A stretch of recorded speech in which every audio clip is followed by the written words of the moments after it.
Hello aspirants, welcome to Spardha Arivu Academy.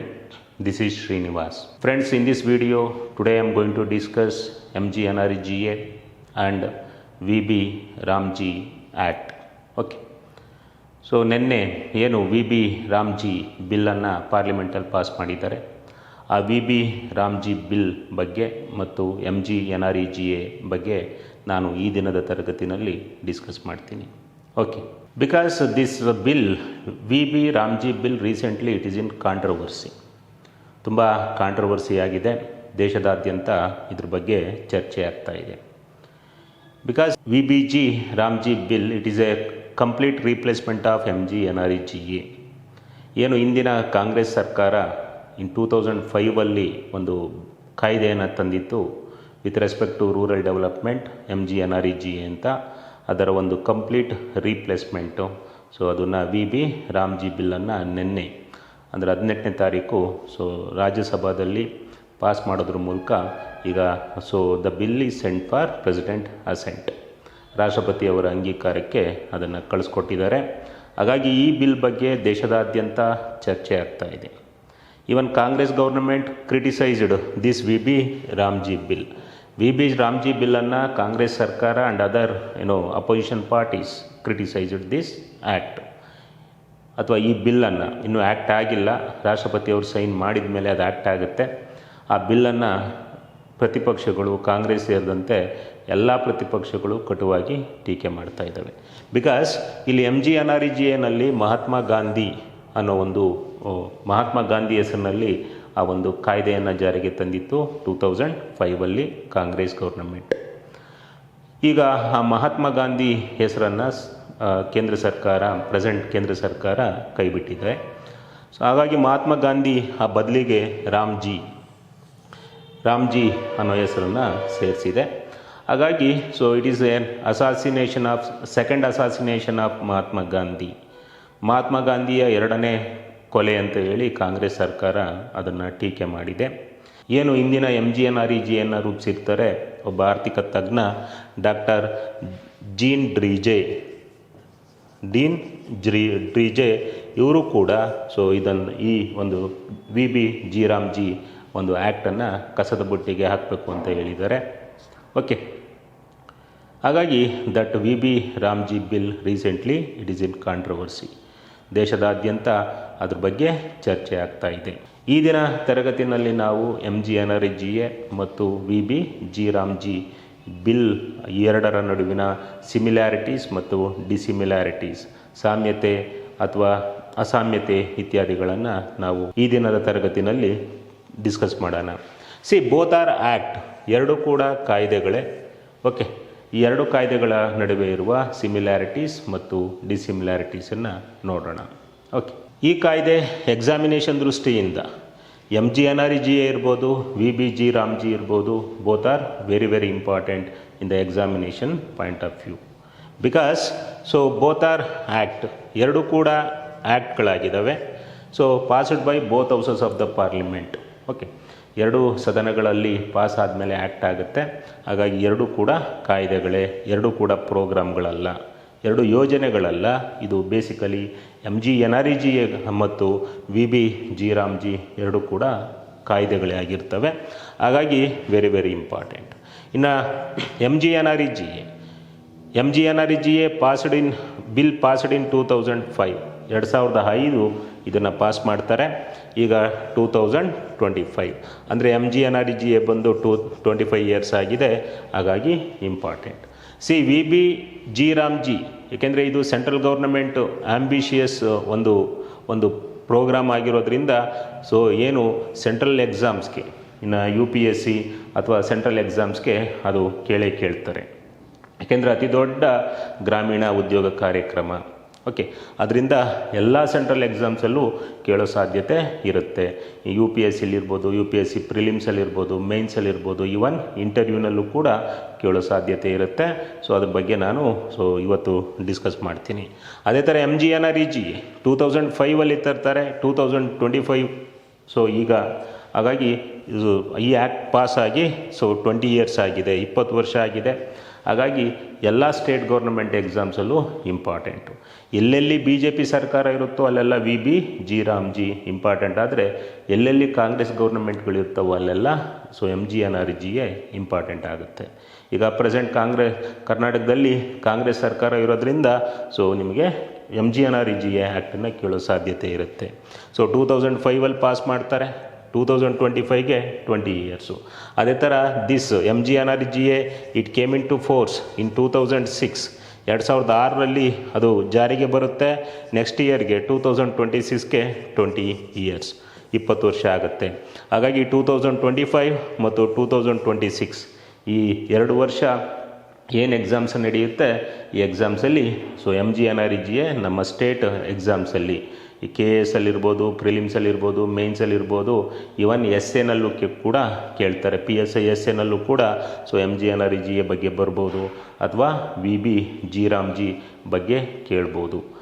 ಎಲ್ಲ ಹಿನ್ನೆಲೆನ ಇಟ್ಕೊಂಡು ನಾನು 2 ಕಾಯ್ದೆಗಳನ್ನು MGNRGA, VB G ಈ 2 ಕಾಯ್ದೆಗಳನ್ನು ಇವತ್ತಿನ ತರಗತಿನಲ್ಲಿ ನಾನು ಇನ್ ಡೀಟೇಲಾಗಿ ಡಿಸ್ಕಸ್ ಮಾಡ್ತೀನಿ. 2ರ ನಡುವಿನ ಸಾಮ್ಯತೆ, ಹೋಲಿಕೆಗಳನ್ನು ನೋಡೋಣ. ಅದೇ ಥರ ಅಸಾಮ್ಯತೆ ಎರಡನ್ನೂ ಕೂಡ ನಾವು ನೋಡ್ತಾ ಹೋಗೋಣ. Okay, present central government passed VB G bill in both houses of the parliament. ಸಂಸತ್ತಿನ 2 ಸದನಗಳಲ್ಲೂ ಕೂಡ ಈ ಬಿಲ್ಲನ್ನು ಕೇಂದ್ರ ಸರ್ಕಾರ ಪಾಸ್ ಮಾಡಿದೆ. First placed in Lok Sabha, placed and passed in Lok Sabha. ಮೊದಲು ಲೋಕಸಭಾದಲ್ಲಿ ಇಡ್ತಾರೆ. ಆ್ಯಂಡ್ ಡಿಸೆಂಬರ್ 16th 2025 ಲೋಕಸಭಾದಲ್ಲಿ ಪಾಸ್ ಆಗುತ್ತೆ. Next sent to Rajya Sabha. In Rajya Sabha also this bill passed in Rajya Sabha on December 18, 2025. This VB G bill passed. In this way this bill passed in both houses of the parliament.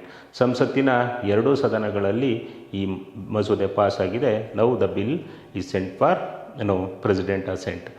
ರಾಷ್ಟ್ರಪತಿಯವರ ಅಂಗೀಕಾರಕ್ಕೆ ಕಳಿಸಿದ್ದಾರೆ. ರಾಷ್ಟ್ರಪತಿಯವರು ಅಂಗೀಕಾರ ಕೊಟ್ಟರೆ bill became an act, ಅದು act ಆಗುತ್ತೆ. ಹಾಗಾಗಿ this bill VB G bill ಖಂಡಿತ ಅದು ಆ್ಯಕ್ಟ್ ಅದೇ ಆಗುತ್ತೆ. ಅದರಿಂದ ಅದು ಇಂಪಾರ್ಟೆಂಟ್ ಆಗುತ್ತೆ. ಇಲ್ಲಿ VB G ಅಂತ ಹೇಳಿ ಅದಕ್ಕೆ ಹೆಸರನ್ನು ಇಟ್ಟಿದ್ದಾರೆ. VB G means VB G ಅಂತಂತಂದರೆ VB means Viksit Bharat. Name of the bill, ಈ ಬಿಲ್ನ ಹೆಸರು Viksit Bharat. Guarantee for Rozgar and Ajeevika mission. Total name of the bill. ಬಿಲ್ನ ಸಂಪೂರ್ಣ ಹೆಸರು Viksit Bharat guarantee for Rozgar and Jeevika mission bill ಅಂತ ಹೇಳಿ ಇಟ್ಟಿದ್ದಾರೆ. 2 ಸದನಗಳಲ್ಲಿ, ಲೋಕಸಭಾ ಮತ್ತು ರಾಜ್ಯಸಭಾ 2 ಸದನಗಳಲ್ಲಿ ಇದು ಪಾಸಾಗಿದೆ. ಓಕೆ, ಅಂದರೆ ಕನ್ನಡದಲ್ಲಿ ವಿಕಸಿತ ಭಾರತ್, ಖಾತರಿ ಅಂದರೆ ಗ್ರಾಮೀಣ ಉದ್ಯೋಗ ಖಾತರಿ, ಮತ್ತು ಅಜೀವಿಕಾ ಅಂತಂದರೆ ಲೈವ್ಲಿಹುಡ್, ಜೀವನೋಪಾಯ ಖಾತರಿ. ಇಲ್ಲಿ 2 ಖಾತರಿ ಮಾಡಿದ್ದಾರೆ. ಒಂದು ರೋಜ್ಗಾರನ್ನು ಅಂದರೆ ಗ್ರಾಮೀಣ ಉದ್ಯೋಗ ಮತ್ತು ಅವರ ಜೀವನೋಪಾಯ, 2 ಖಾತರಿಗೊಳಿಸಿ Viksit Bharat guarantee for Rozgar and Ajeevika mission ಅಂತ ಹೇಳಿ ಈ ಬಿಲ್ಗೆ ಹೆಸರನ್ನು ಇಟ್ಟು ಪಾಸ್ ಮಾಡಿದ್ದಾರೆ. ಇಲ್ಲಿ ವಿಕಸಿತ ಭಾರತ್ ಅಂತಂದರೆ actually this is a road map of central government. ಇದೊಂದು ಕೇಂದ್ರ ಸರ್ಕಾರದ ಒಂದು road map. Okay, future road map of central government, ಕೇಂದ್ರ ಸರ್ಕಾರದ ಅದೊಂದು road map. The aim of Viksit ಭಾರತ್ನ ಉದ್ದೇಶ to declare India into a developed India by 2047.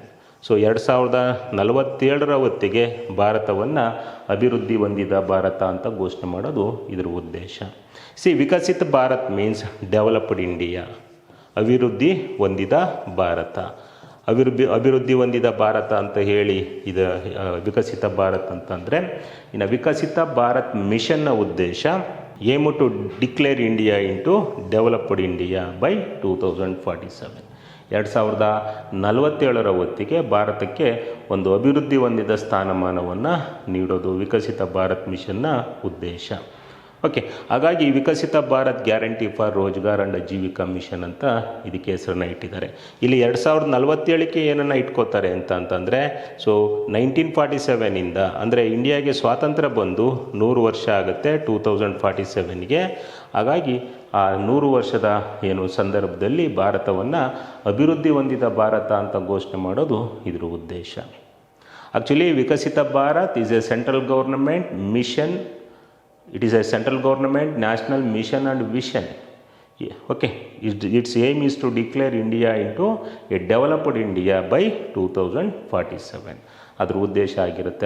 ಆ ಒಂದು ಉದ್ದೇಶ ಇಟ್ಕೊಂಡು ಒಂದು ಮಿಷನನ್ನು ಜಾರಿಗೆ ತಂದಿದ್ದಾರೆ. Okay, see this Viksit Bharat mission has 4 pillars.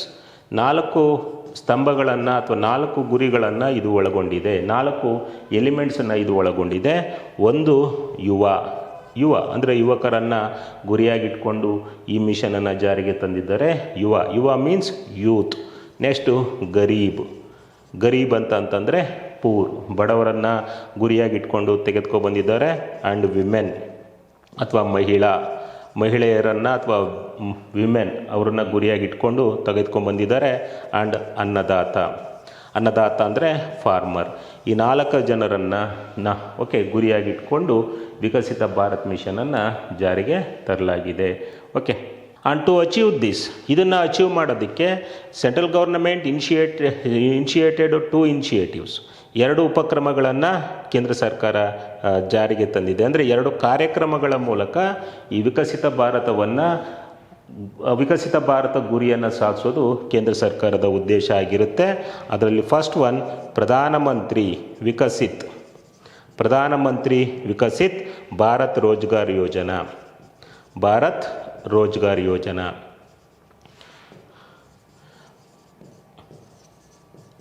So ಕೇಂದ್ರ ಸರ್ಕಾರ ಪ್ರಧಾನಮಂತ್ರಿ ವಿಕಸಿತ್ ಭಾರತ್ ರೋಜ್ಗಾರ್ ಯೋಜನಾ ಅಂತ ಒಂದು ಯೋಜನೆಯನ್ನು ತಂದಿದೆ. ಟು ಅಚೀವ್ ದಿಸ್ 2047ಗೆ ಭಾರತವನ್ನು ವಿಕಸಿತ ಭಾರತ ಅಥವಾ ಡೆವಲಪ್ಡ್ ಇಂಡಿಯಾ ಅಂತ ಘೋಷಣೆ ಮಾಡಬೇಕು ಅಂತ ಇದೆ. ಅದ್ರ ಗುರಿಯನ್ನು ಸಾಧಿಸೋದಕ್ಕೆ 2 ಯೋಜನೆಗಳನ್ನು ಜಾರಿಗೆ ತಂದಿದೆ. ಅದರಲ್ಲಿ ಒಂದು ಪ್ರಧಾನಮಂತ್ರಿ Viksit Rozgar Yojana and second one Viksit Bharat Ramji Yojana. Viksit Bharat ಈಗೇನು ಡಿಸ್ಕಸ್ ಮಾಡ್ತಾ ಇದ್ದೀವಿ, Viksit Bharat guarantee for Rozgar and Aajeevika mission ಅಂತ ಏನು ತಂದಿದ್ದಾರೆ. ಈ 2 ಯೋಜನೆಗಳ ಮೂಲಕ ಭಾರತವನ್ನು ಅಭಿವೃದ್ಧಿ ಹೊಂದಿದ ದೇಶವನ್ನಾಗಿ ಮಾಡೋದು ಇದರ ಉದ್ದೇಶ ಆಗಿರುತ್ತೆ. ಹಾಗಾಗಿ ಈ ಹಿನ್ನೆಲೆಯಲ್ಲಿ Viksit Bharat guarantee for Rozgar and Aajeevika mission ಪ್ಲ್ಯಾನನ್ನು ಸೆಂಟ್ರಲ್ ಗೌರ್ನಮೆಂಟು ಜಾರಿಗೆ ತಂದಿದೆ. ಹಾಗಾಗಿ ಇದಕ್ಕೆ ವಿಕಸಿತ ಭಾರತ್ ಅಂತ ಹೇಳಿ ಒಂದು ಹೆಸರನ್ನು ಇಟ್ಟಿದೆ. ಸೊ ಈ ಮಸೂದೆಯಲ್ಲಿ ಮಹಾತ್ಮ ಗಾಂಧಿಯವರ ಹೆಸರನ್ನು ಕೈಬಿಟ್ಟಿರೋದಕ್ಕೆ ಕಾಂಗ್ರೆಸ್ ಸರ್ಕಾರ ತೀವ್ರವಾಗಿ ಆಕ್ಷೇಪವನ್ನು ಎತ್ತಿದೆ.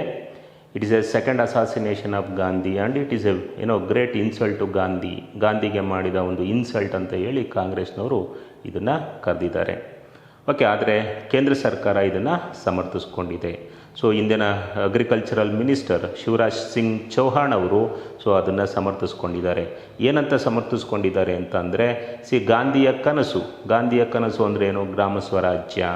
ಗಾಂಧಿಯ ಕನಸು ರಾಮರಾಜ್ಯ.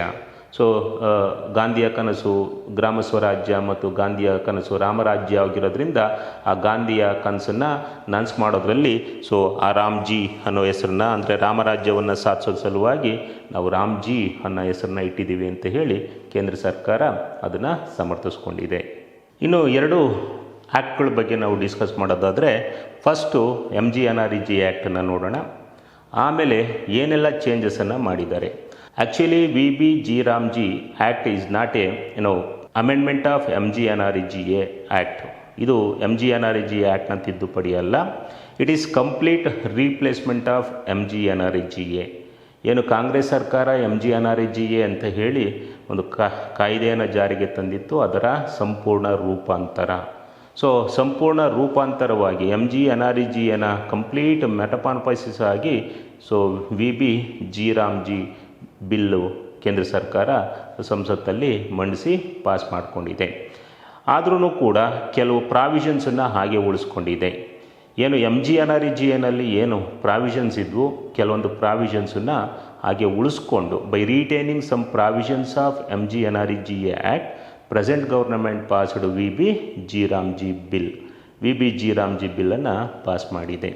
ಹಾಗಾಗಿ ಫಸ್ಟು MGNREGA ಏನು ನೋಡೋಣ, ಆಮೇಲೆ ಏನೆಲ್ಲ ಚೇಂಜಸ್ ಮಾಡಿದ್ದಾರೆ VB-G Ramjiನಲ್ಲಿ, ಯಾಕೆಲ್ಲ ಕಾಂಟ್ರವರ್ಸಿ ಆಗಿದೆ, ಆಮೇಲೆ ಇದರಿಂದ ಸ್ಟೇಟ್ಗಳಿಗೆ ಏನೆಲ್ಲ ಹೊರೆ ಆಗ್ತಾ ಇದೆ, ಇಂದಿನ MGNREGAನಲ್ಲಿ ರಾಜ್ಯಗಳಿಗೆ ಏನೆಲ್ಲ ಅನುಕೂಲಗಳಾಗ್ತಿತ್ತು, ಈಗಿನ ಬಿಲ್ಲಲ್ಲಿ ಏನೆಲ್ಲ ಅನುಕೂಲಗಳು ಅನಾನುಕೂಲಗಳು ರಾಜ್ಯಗಳಿಗಾಗ್ತಾ ಇದೆ, ಅದನ್ನು ಇವತ್ತಿನ ತರಗತಿನಲ್ಲಿ ನಾವು ಡಿಸ್ಕಸ್ ಮಾಡೋಣ. Okay, central government passed MGNREGA act in 2005. 2005ರಲ್ಲಿ ಕೇಂದ್ರ ಸರ್ಕಾರ MGNREGA ಆ್ಯಕ್ಟನ್ನು ಪಾಸ್ ಮಾಡಿತ್ತು. Okay, MGNREGA it is not a programme. ಇದು ಪ್ರೋಗ್ರಾಮ್ ಅಲ್ಲ, it is an act of the parliament. ಇದೊಂದು ಆರ್ಡಿನರಿ ಆ್ಯಕ್ಟ್, ಸಾಮಾನ್ಯ ಕಾಯ್ದೆ. ಆ ಕಾಯ್ದೆನ ಕೇಂದ್ರ ಸರ್ಕಾರ ಪಾಸ್ ಮಾಡಿದೆ. What is the difference between programme and act? ಇದು ಒಂದು ಕಾಯ್ದೆ, ಮುಖ್ಯವಾಗಿ ಇದು ಯೋಜನೆ ಅಲ್ಲ. ಈಗಿನ VB-G Ramji ಅದು ಕೂಡ ಯೋಜನೆ ಅಲ್ಲ, that is also act of the parliament.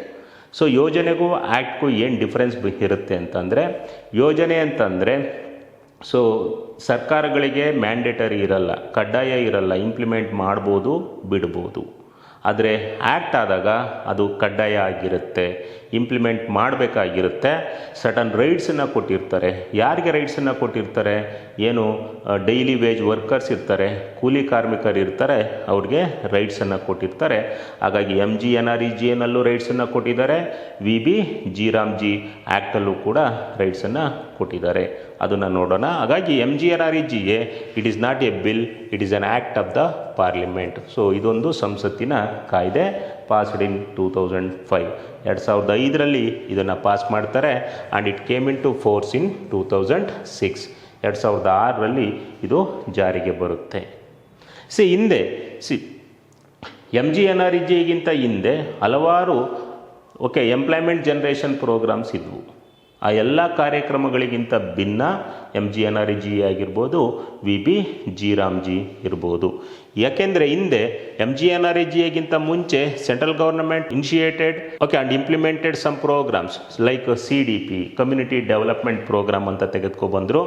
ಅದಾದಮೇಲೆ NES ಅಂತ ಹೇಳಿ ತೆಗೆದುಕೊಬಂದರು.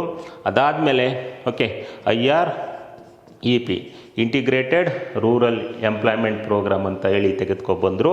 ಅದಾದಮೇಲೆ ಫುಡ್ ಫಾರ್ ವರ್ಕ್ ಪ್ರೋಗ್ರಾಮ್ ಅಂತ ತೆಗೆದುಕೊಬಂದರು. ಆಮೇಲೆ NREP, national rural employment programme ಅಂತ ತೆಗೆದುಕೊಂಡು ಬಂದರು. And rural landless guarantee employment program.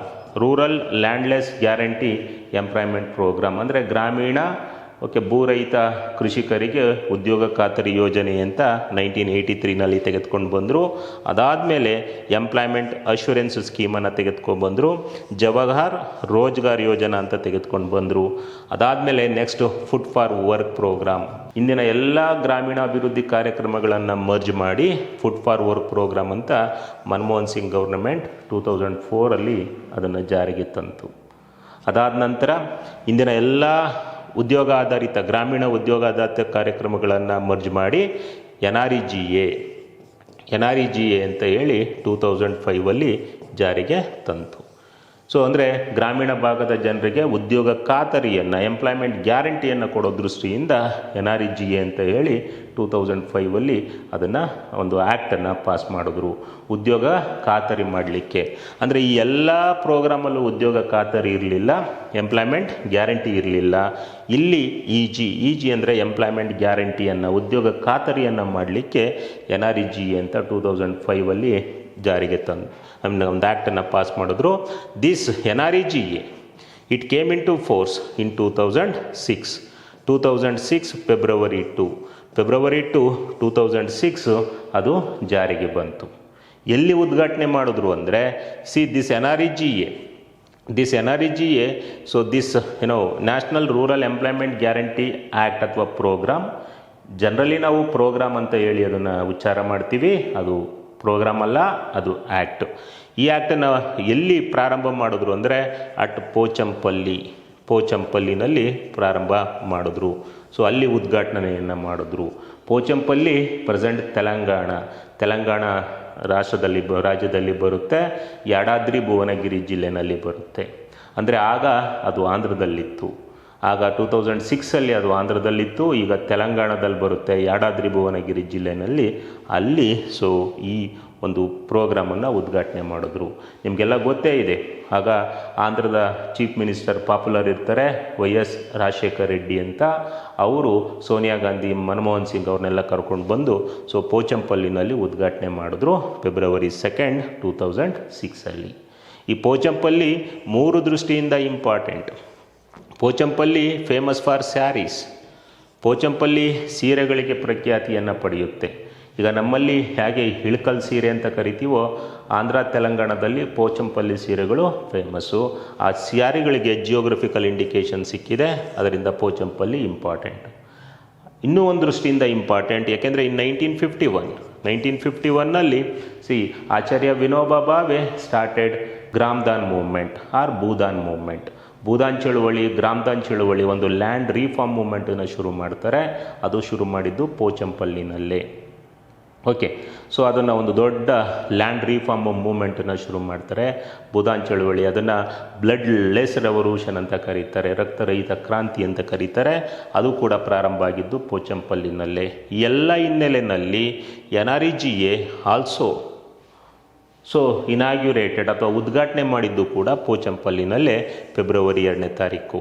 ಹಾಗಾಗಿ ಸಿನ್ಸ್ 2006 ಇಲ್ಲಿಯವರೆಗೆ central government celebrated February 2 as ಉದ್ಯೋಗ ಖಾತರಿ ದಿವಸ್. ಉದ್ಯೋಗ ಖಾತರಿ ದಿವಸ್ ಅಂತ ಹೇಳಿ 2006 February 2 ಉದ್ಯೋಗ ಖಾತರಿ ದಿವಸ್ ಅಂತ ಹೇಳಿ ಆಚರಿಸ್ತಾ ಇದೆ. This NREGA renamed. On October 2, 2008, this NREGA renamed as MG NREGA. ಇದಕ್ಕೆ ಮರುನಾಮಕರಣವನ್ನು ಮಾಡ್ತಾರೆ. ಮತ್ತೆ ಆ್ಯಕ್ಟ್ಗೆ ತಿದ್ದುಪಡಿಯನ್ನು ತಂದು Mahatma Gandhi national rural employment guarantee act ಅಂತ ಹೇಳಿ ತೊಗೊಂಬರ್ತಾರೆ. ಇದನ್ನು MG NREGA ಅಂತಾರೆ. ಮಹಾತ್ಮ ಗಾಂಧಿ ನರೇಗಾ ಅಂತ ಕರೀತಾರೆ, ಅಥವಾ ಮನ್ರೇಗಾ ಅಂತ ಹೇಳಿ ಮಹಾತ್ಮ ಗಾಂಧಿ ಹೆಸರನ್ನು ಇಡ್ತಾರೆ. ಯಾಕೆಂದರೆ ಮಹಾತ್ಮ ಗಾಂಧಿಯ ಕನಸು ಗ್ರಾಮ ಸ್ವರಾಜ್ಯ. ಆ ಗ್ರಾಮ ಸ್ವರಾಜ್ಯ ಅದನ್ನು ಸಾಧಿಸೋದಕ್ಕೆ ಮನ್ರೇಗಾ ಅಂತ ಹೇಳಿ ಅದನ್ನು ಹೆಸರನ್ನು ಇಡ್ತಾರೆ. ಈಗ ದಿಸ್ MG NREGA ಇದನ್ನು ರೀಪ್ಲೇಸ್ ಮಾಡೋದಕ್ಕೆ 2026 ಕೇಂದ್ರ ಸರ್ಕಾರ VBG ರಾಮ್ಜಿ ಆ್ಯಕ್ಟನ್ನು ಪಾಸ್ ಮಾಡೋದಕ್ಕೆ ಹೊರಟಿದೆ. ಇಲ್ಲಿ ಗ್ರಾಮ ಸ್ವರಾಜ್ಯ ಪರಿಕಲ್ಪನೆ ಅಂದ್ರೇನು? ಗಾಂಧಿಯ ಪರಿಕಲ್ಪನೆ ಅಂದರೆ ಇನ್ನೊಂದು ಗಾಂಧಿಯ ಪರಿಕಲ್ಪನೆ, ಗ್ರಾಮ ಸ್ವರಾಜ್ಯ ಅಂದರೂ ಒಂದೇ, ರಾಮರಾಜ್ಯ ಅಂದರೂ ಒಂದೇ. ಹಾಗಾಗಿ ನಾವು ರಾಮ್ಜಿಯನ್ನು ಇಟ್ಟಿದ್ದೀವಿ. ಕಾಂಗ್ರೆಸ್ನವರು, ಇತರೆ ಪಕ್ಷಗಳು ಮಹಾತ್ಮ ಗಾಂಧಿ ಹೆಸರನ್ನು ಕೈಬಿಟ್ಟಿರೋದಕ್ಕೆ it is a great insult to Gandhi ಅಥವಾ ಸೆಕೆಂಡ್ ಅಸಾಸಿನೇಷನ್ ಆಫ್ ಗಾಂಧಿ ಅಂತ ಹೇಳ್ತಾ ಇದ್ದರೆ, ಇವರು ಇಲ್ಲ, ಗಾಂಧಿಯ ಕನಸು ಗ್ರಾಮ ಸ್ವರಾಜ್ಯ, ಗಾಂಧಿಯ ಕನಸು ರಾಮರಾಜ್ಯ.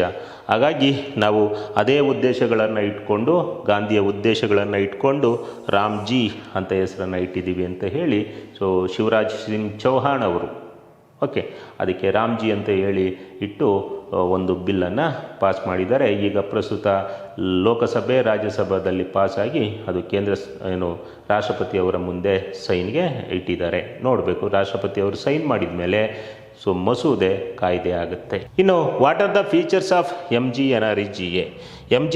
NREGA?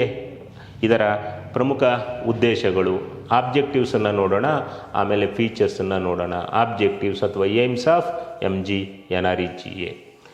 MG NREGA ಕಾಯ್ದೆ ಅದರ ಉದ್ದೇಶ ಏನಪ್ಪ ಅಂತಂದರೆ, ಸೊ ಒಂದು ಘೋಷಣೆಯೊಂದಿಗೆ ಅದನ್ನು ಪ್ರಾರಂಭ ಮಾಡ್ತಾರೆ. ಗ್ರಾಮೀಣ ಭಾಗದ ದುಡಿಯುವ ಕೈಗಳಿಗೆ ಕೆಲಸ ಅಂತ ಹೇಳಿ, ಗ್ರಾಮೀಣ ಭಾಗದ ದುಡಿಯುವ ಕೈಗಳಿಗೆ ಕೆಲಸ ಅಂತ ಹೇಳಿ ಅವರಿಗೆ 100 ದಿನಗಳ 100 man days 100 ಮಾನವ ದಿನಗಳ ಉದ್ಯೋಗವನ್ನು ಕೊಡೋದು. ಒಂದು ವರ್ಷಕ್ಕೆ 100 ಮಾನವ ದಿನಗಳ ಉದ್ಯೋಗ ಖಾತರಿಯನ್ನು ಒದಗಿಸೋದು MG NREGA ಪ್ರಮುಖ ಉದ್ದೇಶ ಆಗಿರುತ್ತೆ.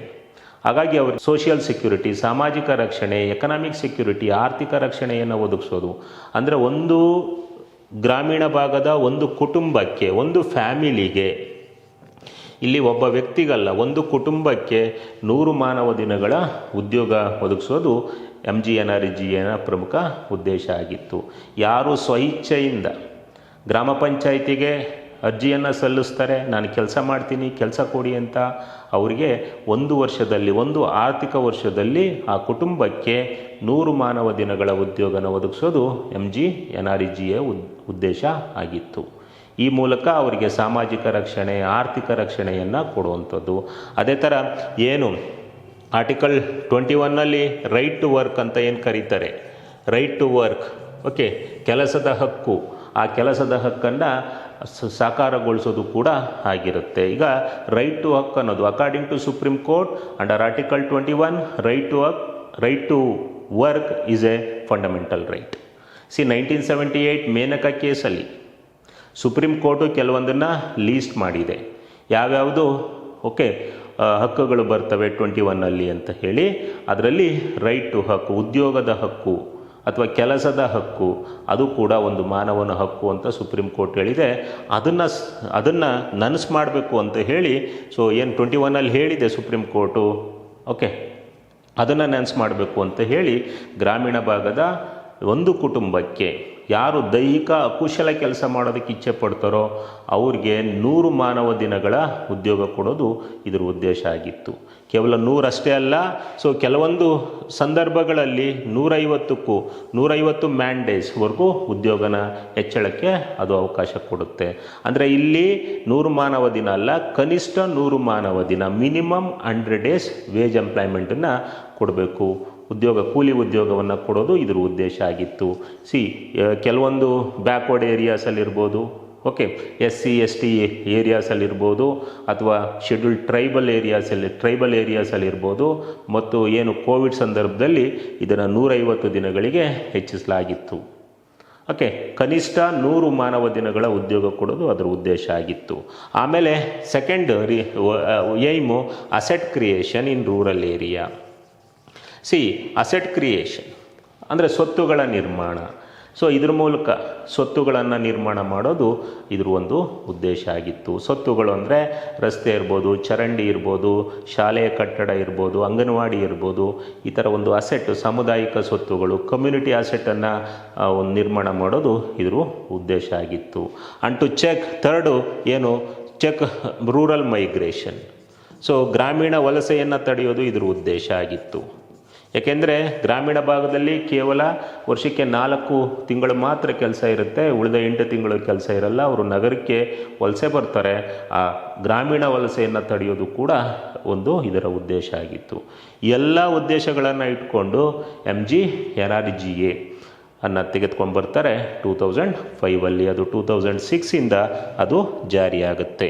Then what are the features of MGNREGA? MGNREGA ಪ್ರಮುಖ ಲಕ್ಷಣಗಳು, ಫೀಚರ್ಸ್.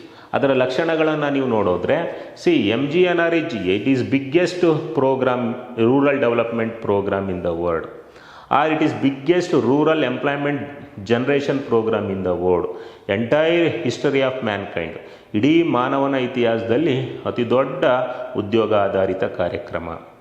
ಏಕೆಂದರೆ ಇದು ಗ್ರಾಮೀಣ ಭಾಗದ, ಇದು ಇಂಪ್ಲಿಮೆಂಟ್ ಆಗ್ತಾ ಇರೋದು ಓನ್ಲಿ ರೂರಲ್ ಏರಿಯಾಸಲ್ಲಿ ಏನು ಭಾರತದ ಒಟ್ಟು ಜನಸಂಖ್ಯೆಯ 100 ಕೋಟಿಗೂ ಹೆಚ್ಚು ಜನ ಗ್ರಾಮೀಣ ಭಾಗದಲ್ಲಿದ್ದಾರೆ. ಅಷ್ಟು ಜನರಿಗೂ ಕೂಡ ಓಕೆ ಒಂದು ಉದ್ಯೋಗವನ್ನು ಒದಗಿಸೋದು ಇದ್ರ ಉದ್ದೇಶ ಆಗಿತ್ತು. ಹಾಗಾಗಿ ಇದು ಇಡೀ ಮಾನವ ಇತಿಹಾಸದಲ್ಲೇ ಈಗೂ ಕೂಡ VB-G Ramji ಆ್ಯಕ್ಟು ಕೂಡ ಇಡೀ ಮಾನವ ಇತಿಹಾಸದಲ್ಲಿ ಅತಿ ದೊಡ್ಡ ಗ್ರಾಮೀಣ ಉದ್ಯೋಗ ಖಾತರಿ ಕಾರ್ಯಕ್ರಮ. ಯಾಕೆಂದರೆ 100 ಕೋಟಿಗೂ ಹೆಚ್ಚು ಜನಸಂಖ್ಯೆ ಇದರಲ್ಲಿ ಕವರ್ ಆಗ್ತಾರೆ. ಸೊ ಇದು ಒಂದು feature. Second, this programme was demand based programme or demand driven or demand oriented. ಇಲ್ಲಿ ಪಂಚಾಯಿತಿಗಳು ಕೆಲಸ ಕೊಡ್ತೀವಿ ಅಂತ ಹೇಳ್ತಾ ಇರಲ್ಲ, ಯಾರು ಕೆಲಸ ಕೇಳ್ಕೊಂಡು ಬರ್ತಾರೆ ಅವ್ರಿಗೆ 15 ದಿವಸದೊಳಗಡೆ ಪಂಚಾಯಿತಿಯವರು ಕೆಲಸ ಕೊಡಬೇಕಾಗತ್ತೆ. ಹಾಗಾಗಿ ಇದೊಂದು ಬೇಡಿಕೆ ಆಧಾರಿತ ಕಾರ್ಯಕ್ರಮ. ಓಕೆ, ಆದರೆ ಈಗಿರೋದು ಸಪ್ಲೈ ಬೇಸ್ಡ್ ಪ್ರೋಗ್ರಾಮ್ ಆಗಿದೆ, ಸಪ್ಲೈ ಡ್ರೈವನ್ ಪ್ರೋಗ್ರಾಮ್ ಆಗಿದೆ. VBG ರಾಮ್ಜಿ ನೋಡೋಣ ಮುಂದೆ. ಉದ್ಯೋಗ ಖಾತರಿ ಕಾರ್ಯಕ್ರಮ ಏನು MGNREGA ಅದು ಡಿಮ್ಯಾಂಡ್ ಬೇಸ್ಡ್ ಪ್ರೋಗ್ರಾಮ್. ಓಕೆ, ಯಾರು ಉದ್ಯೋಗವನ್ನು ಕೇಳ್ಕೊಂಡು ಬರ್ತಾರೆ ಪಂಚಾಯಿತಿಗೆ ಅವರಿಗೆ 100 ದಿನಗಳ ಉದ್ಯೋಗವನ್ನು ಕೊಡಲೇಬೇಕಾಗುತ್ತೆ. ಹಾಗಾಗಿ ಇದು ಡಿಮ್ಯಾಂಡ್ ಡ್ರೈವನ್ ಪ್ರೋಗ್ರಾಮ್ ಆಗಿತ್ತು. ಓಕೆ, ಅದು ಒಂದು ಫೀಚರ್. ಇನ್ನೂ ಒಂದು ಫೀಚರು, ಅವನು ಕೇಳಿದ 15 ದಿವಸದೊಳಗಡೆ ಕೆಲಸವನ್ನು ಕೊಡಬೇಕಾಗತ್ತೆ. 15 ಡೇಸ್ ಒಳಗಡೆ ಕೆಲಸವನ್ನು ಕೊಡಬೇಕು. ಇವತ್ತು ಬಂದು ಗ್ರಾಮ ಪಂಚಾಯತಿಗೆ ಅರ್ಜಿಯನ್ನು ಸಲ್ಲಿಸಿದ್ರೆ ಅರ್ಜಿ ಸಲ್ಲಿಸಿದ 15 ದಿವಸದೊಳಗಡೆ ಅವರಿಗೆ ಕೆಲಸವನ್ನು ಕೊಡಬೇಕು. ಕೊಡಲಿಲ್ಲ ಅಂದರೆ 15ರಿಂದ 16ನೇ ದಿವಸಕ್ಕೆ ಅವರು ಅನ್ಎಂಪ್ಲಾಯ್ಮೆಂಟ್ ಅಲೋಯನ್ಸ್ ನಿರುದ್ಯೋಗ ಭತ್ಯೆಗೆ ಅರ್ಹರಾಗ್ತಾರೆ. ಪಂಚಾಯಿತಿಯವರು ನಿರುದ್ಯೋಗ ಭತ್ಯೆಯನ್ನು ಕೊಡಬೇಕಾಗತ್ತೆ. ಪಂಚಾಯಿತಿಯವರು ಅಂದರೆ ಯಾರು ಇಂಪ್ಲಿಮೆಂಟಿಂಗ್ ಏಜೆನ್ಸೀಸ್ ಇರ್ತವೋ, ಅನುಷ್ಠಾನ ಸಂಸ್ಥೆಗಳಿರ್ತವೆ, ಅವು ನಿರುದ್ಯೋಗ ಭತ್ಯೆಯನ್ನು ಕೊಡಬೇಕಾಗತ್ತೆ. ಆಮೇಲೆ ವರ್ಕ್ ಮಾಡಿದ ಮೇಲೆ, ಕೆಲಸ ಮಾಡಿದ 15 ದಿವಸದೊಳಗಡೆ ಅವರಿಗೆ ಏನು ವೇಜನ್ನು ಕೊಡಬೇಕು, ಕೂಲಿಯನ್ನು ಕೊಡಬೇಕು. ಕೊಡಲಿಲ್ಲ ಅಂದರೆ 16ನೇ ದಿವಸದಿಂದ ಅವರಿಗೆ ನಷ್ಟ ಪರಿಹಾರವನ್ನು ಕೊಡಬೇಕಾಗತ್ತೆ. ಅದಕ್ಕೆ 0.05% ಪ್ರತಿ ದಿನಕ್ಕೆ ಸೇರಿ ನಷ್ಟವನ್ನು ಕೊಡಬೇಕಾಗತ್ತೆ. ಈ ಥರ ಒಂದು ಹಲವಾರು ವೈಶಿಷ್ಟ್ಯಗಳನ್ನು ಇದು ಒಳಗೊಂಡಿದೆ. ಮೊದಲು ಇದರಲ್ಲಿ ನ್ಯೂನತೆಗಳಿದ್ವು. ಅವನ್ನು ಸರಿಪಡಿಸೋದಕ್ಕೆ 2008ರಿಂದ ಸೋಷಿಯಲ್ ಆಡಿಟ್ ಅಂತ ತೆಗೆದುಕೊಬಂದರು. ಸಾಮಾಜಿಕ ಪರಿಶೋಧನೆ, ಸೋಷಿಯಲ್ ಆಡಿಟ್ ಅಂತ ಹೇಳಿ ತೆಗೆದುಕೊಬಂದರು. ಒಂದು ಗುಡ್ ಕಾನ್ಸೆಪ್ಟನ್ನು ತಂದರು. ಅಂದರೆ ಯಾರು ಇಲ್ಲಿ ಕೆಲಸ ಮಾಡಿರ್ತಾರೋ ಅವರ ವರ್ಕ್ಗಳನ್ನು ಇನ್ಸ್ಪೆಕ್ಷನ್ ಮಾಡ್ಬೋದು. ಅಂತ ಸೋಷಿಯಲ್ ಆಡಿಟ್ ಮುಂದೆ ಬರುತ್ತೆ, ಅಲ್ಲಿ ಹೇಳ್ತೀನಿ. ಸೋಷಿಯಲ್ ಆಡಿಟನ್ನು ತೆಗೆದುಕೊಂಬಂದರು. ಅದೇ ಥರ EFMS ಅನ್ನು ತೆಗೆದುಕೊಂಬಂದರು. EFMS financial management system, EFMS ಅನ್ನು ತೆಗೆದುಕೊಬಂದರು. ಅಂದರೆ ಮೊದಲು ಹಣವನ್ನು ಕೂಲಿ ಮಾಡಿರ್ತಾರೆ ಅವ್ರಿಗೆ ಮ್ಯಾನ್ಯುಯಲ್ ಆಗಿ ಕೊಡ್ತಾ ಇದ್ದರು. ಈಗ ಅವ್ರಿಗೆ DBT ಡೈರೆಕ್ಟ್ ಬ್ಯಾಂಕ್ ಟ್ರಾನ್ಸ್ಫರ್ ಅವರ ಅಕೌಂಟ್ಗೆ ನೇರ ನಗದು ವರ್ಗಾವಣೆ ಮೂಲಕ ಮಾಡಬೇಕು ಅಂತ EFMS ಅನ್ನು ತಂದರು. GPS ಅನ್ನು ತಂದರು. ಒಂದು ನರೇಗಾ ಸಾಫ್ಟ್ ಅಂತ ಹೇಳಿ ಸಾಫ್ಟ್ವೇರನ್ನು ಕೂಡ ಇಂಪ್ಲಿಮೆಂಟ್ ಮಾಡಿಕೊಂಡು ಇದನ್ನು 2006ಇಂದ ಇದನ್ನು ಇಂಪ್ಲಿಮೆಂಟ್ ಮಾಡ್ತಾ ಇದ್ದಾರೆ MGNREGA. ಆ್ಯಂಡ್ MGNREGAನಲ್ಲಿ ಇದು ಕೂಡ 10 ಹಕ್ಕುಗಳನ್ನು ಕೊಟ್ಟಿದೆ. 10 ರೈಟ್ಸ್ ಗಿವನ್ ಟು ವರ್ಕರ್ಸ್. ಯಾರು ಡೈಲಿ ವೇಜ್ ವರ್ಕರ್ಸ್ ಕಾರ್ಮಿಕರಿರ್ತಾರೆ, MGNREGAನಲ್ಲಿ ಯಾರು ಕೆಲಸ ಮಾಡ್ತಾರೆ, ಅವ್ರಿಗೆ ಸುಮಾರು 10 ಹಕ್ಕುಗಳನ್ನು ನೀಡಿದೆ. ಈ ಹಕ್ಕುಗಳ ಉಲ್ಲಂಘನೆ ಆದರೆ MGNREGA ಆ್ಯಕ್ಟ್ ಪ್ರಕಾರ ಸುಮಾರು 1000 ರೂಪೀಸ್, 1000 ರೂಪಾಯಿಗಳ ದಂಡವನ್ನು ಕೂಡ ಹಾಕ್ಬೋದಾಗುತ್ತೆ. ಹಾಗಾಗಿ ಈ ಹಕ್ಕುಗಳನ್ನು ಕೊಟ್ಟಿರೋದಕ್ಕೆ ಇದು ಒಂದು ವಿಶಿಷ್ಟ ಕಾರ್ಯಕ್ರಮ ಆಗಿದೆ. MGNREGAನಲ್ಲಿ ಯಾವ ರೈಟ್ಸನ್ನು ಕೊಟ್ಟಿದ್ದಾರೆ, ಯಾರಿಗೆ ಕೊಟ್ಟಿದ್ದಾರೆ? ಏನು ದಿನಗೂಲಿ ಕಾರ್ಮಿಕರಿರ್ತಾರೆ, ವೇಜ್ ವರ್ಕರ್ಸ್ ಇರ್ತಾರೆ, ಅವ್ರಿಗೆ 10 ರೈಟ್ಸನ್ನು ಕೊಟ್ಟಿದ್ದಾರೆ. ಆ 10 ರೈಟ್ಸ್ ಯಾವ್ಯಾವುದು ಅಂತ ಅಂದರೆ, ಹಾಗಾಗಿ ಇದೊಂದು ಪ್ರೋಗ್ರಾಮ್ ಅಲ್ಲ, ಇದು ಕಾಯ್ದೆ. ಈ ಕಾಯ್ದೆ ಏನಾದರೂ ಈ ಹಕ್ಕುಗಳ ಉಲ್ಲಂಘನೆ ಆದರೆ ಆ ವರ್ಕರ್ಗೆ, ಅವನಿಗೆ ಏನಿರ್ತಾನೆ ಡೈಲಿ ವೇಜ್ ವರ್ಕರ್, ದಿನಗೂಲಿ ಕಾರ್ಮಿಕ ಅಂತ ಏನು ಕರಿತೀವಿ, ಅವನು ಕೋರ್ಟನ್ನು ಹೋಗಿ ಅಪ್ರೋಚ್ ಮಾಡ್ಬೋದಾಗಿರುತ್ತೆ ಇವನ್ನ ಎನ್ಫೋರ್ಸ್ ಮಾಡೋದಕ್ಕೆ. ಆ 10 ಹಕ್ಕುಗಳು ಯಾವ್ಯಾವುದು ಅಂತಂದರೆ, ಒಂದು right to get job card, right to get job card or right to get employment card. ಇದು ಒಂದು ಹಕ್ಕು. ಉದ್ಯೋಗ ಖಾತ್ರಿನಲ್ಲಿ ಅವರಿಗೆ ಇದೊಂದು ಹಕ್ಕನ್ನು ಕೊಟ್ಟಿದ್ದಾರೆ. ಅದೇ ಥರ right to demand work, right to demand for work. ಕೆಲಸದ ಹಕ್ಕು, ಕೆಲಸಕ್ಕೆ ಬೇಡಿಕೆ ಹಕ್ಕು. ಅವರು ಕೆಲಸಕ್ಕೆ ಬೇಡಿಕೆಯನ್ನು ಇಡ್ಬೋದು. Demand for work.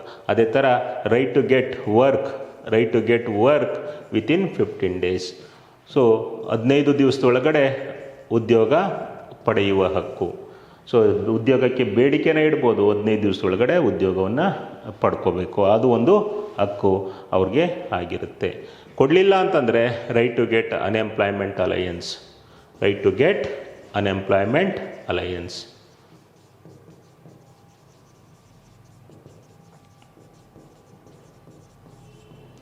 ನಿರುದ್ಯೋಗ ಭತ್ಯೆ, ಆ ನಿರುದ್ಯೋಗ ಭತ್ಯೆಯನ್ನು ಪಡ್ಕೊಳ್ಳೋ ಹಕ್ಕನ್ನು ಅವರು ಹೊಂದಿರ್ತಾರೆ. Next, right to make action plan, ಕ್ರಿಯಾ ಯೋಜನೆಯನ್ನು ತಯಾರಿಸುವ ಹಕ್ಕು. Right to make action plan, ಕ್ರಿಯಾ ಯೋಜನೆಯನ್ನು, ಇಲ್ಲಿ ಕ್ರಿಯಾ ಯೋಜನೆಯನ್ನು ಗ್ರಾಮ ಪಂಚಾಯಿತಿಯವರು ತಯಾರಿಸಲ್ಲ, ಕ್ರಿಯಾ ಯೋಜನೆಯನ್ನು ಸ್ವತಃ ಕೂಲಿ ಕಾರ್ಮಿಕರೇ ತಯಾರಿಸ್ತಾರೆ. Next right to get work within 5 kilometre radius. Right to get work within 5 kilometre radius, 5 kilometre ವ್ಯಾಪ್ತಿಯೊಳಗಡೆ ಕೆಲಸ ಪಡೆಯುವ ಹಕ್ಕು. ಅದೇ ಥರ right to get, right to access facility at the working area. So ಅಂದರೆ ಕೆಲಸದ ಸ್ಥಳದಲ್ಲಿ ಸೌಲಭ್ಯ ಪಡೆಯುವ ಹಕ್ಕು. Right to access facility at the working area. ಏನು ಕೆಲಸದ ಸ್ಥಳದಲ್ಲಿ ಅವರಿಗೆ ಕೆಲವೊಂದು ಸೌಲಭ್ಯಗಳನ್ನು ಪಡೆಯುವ ಹಕ್ಕನ್ನು ಅವರು ಹೊಂದಿರ್ತಾರೆ. Next right to demand proper wage, ಕೂಲಿ ದರವನ್ನು ಪಡೆಯುವ ಹಕ್ಕು. Right to demand proper wage. Right to get compensation, ಕೂಲಿಯನ್ನು ಕೊಡಲಿಲ್ಲ ಅಂತಂದರೆ ಕಾಂಪನ್ಸೇಷನನ್ನು, ನಷ್ಟ ಪರಿಹಾರವನ್ನು ಕೊಡಬೇಕಾಗತ್ತೆ.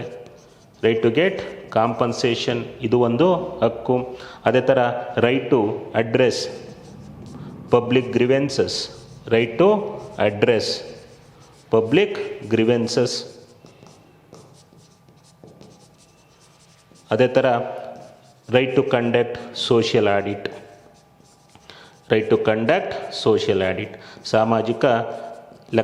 ಸಾಮಾಜಿಕ ಪರಿಶೋಧನೆಯನ್ನು ಮಾಡುವ ಹಕ್ಕು.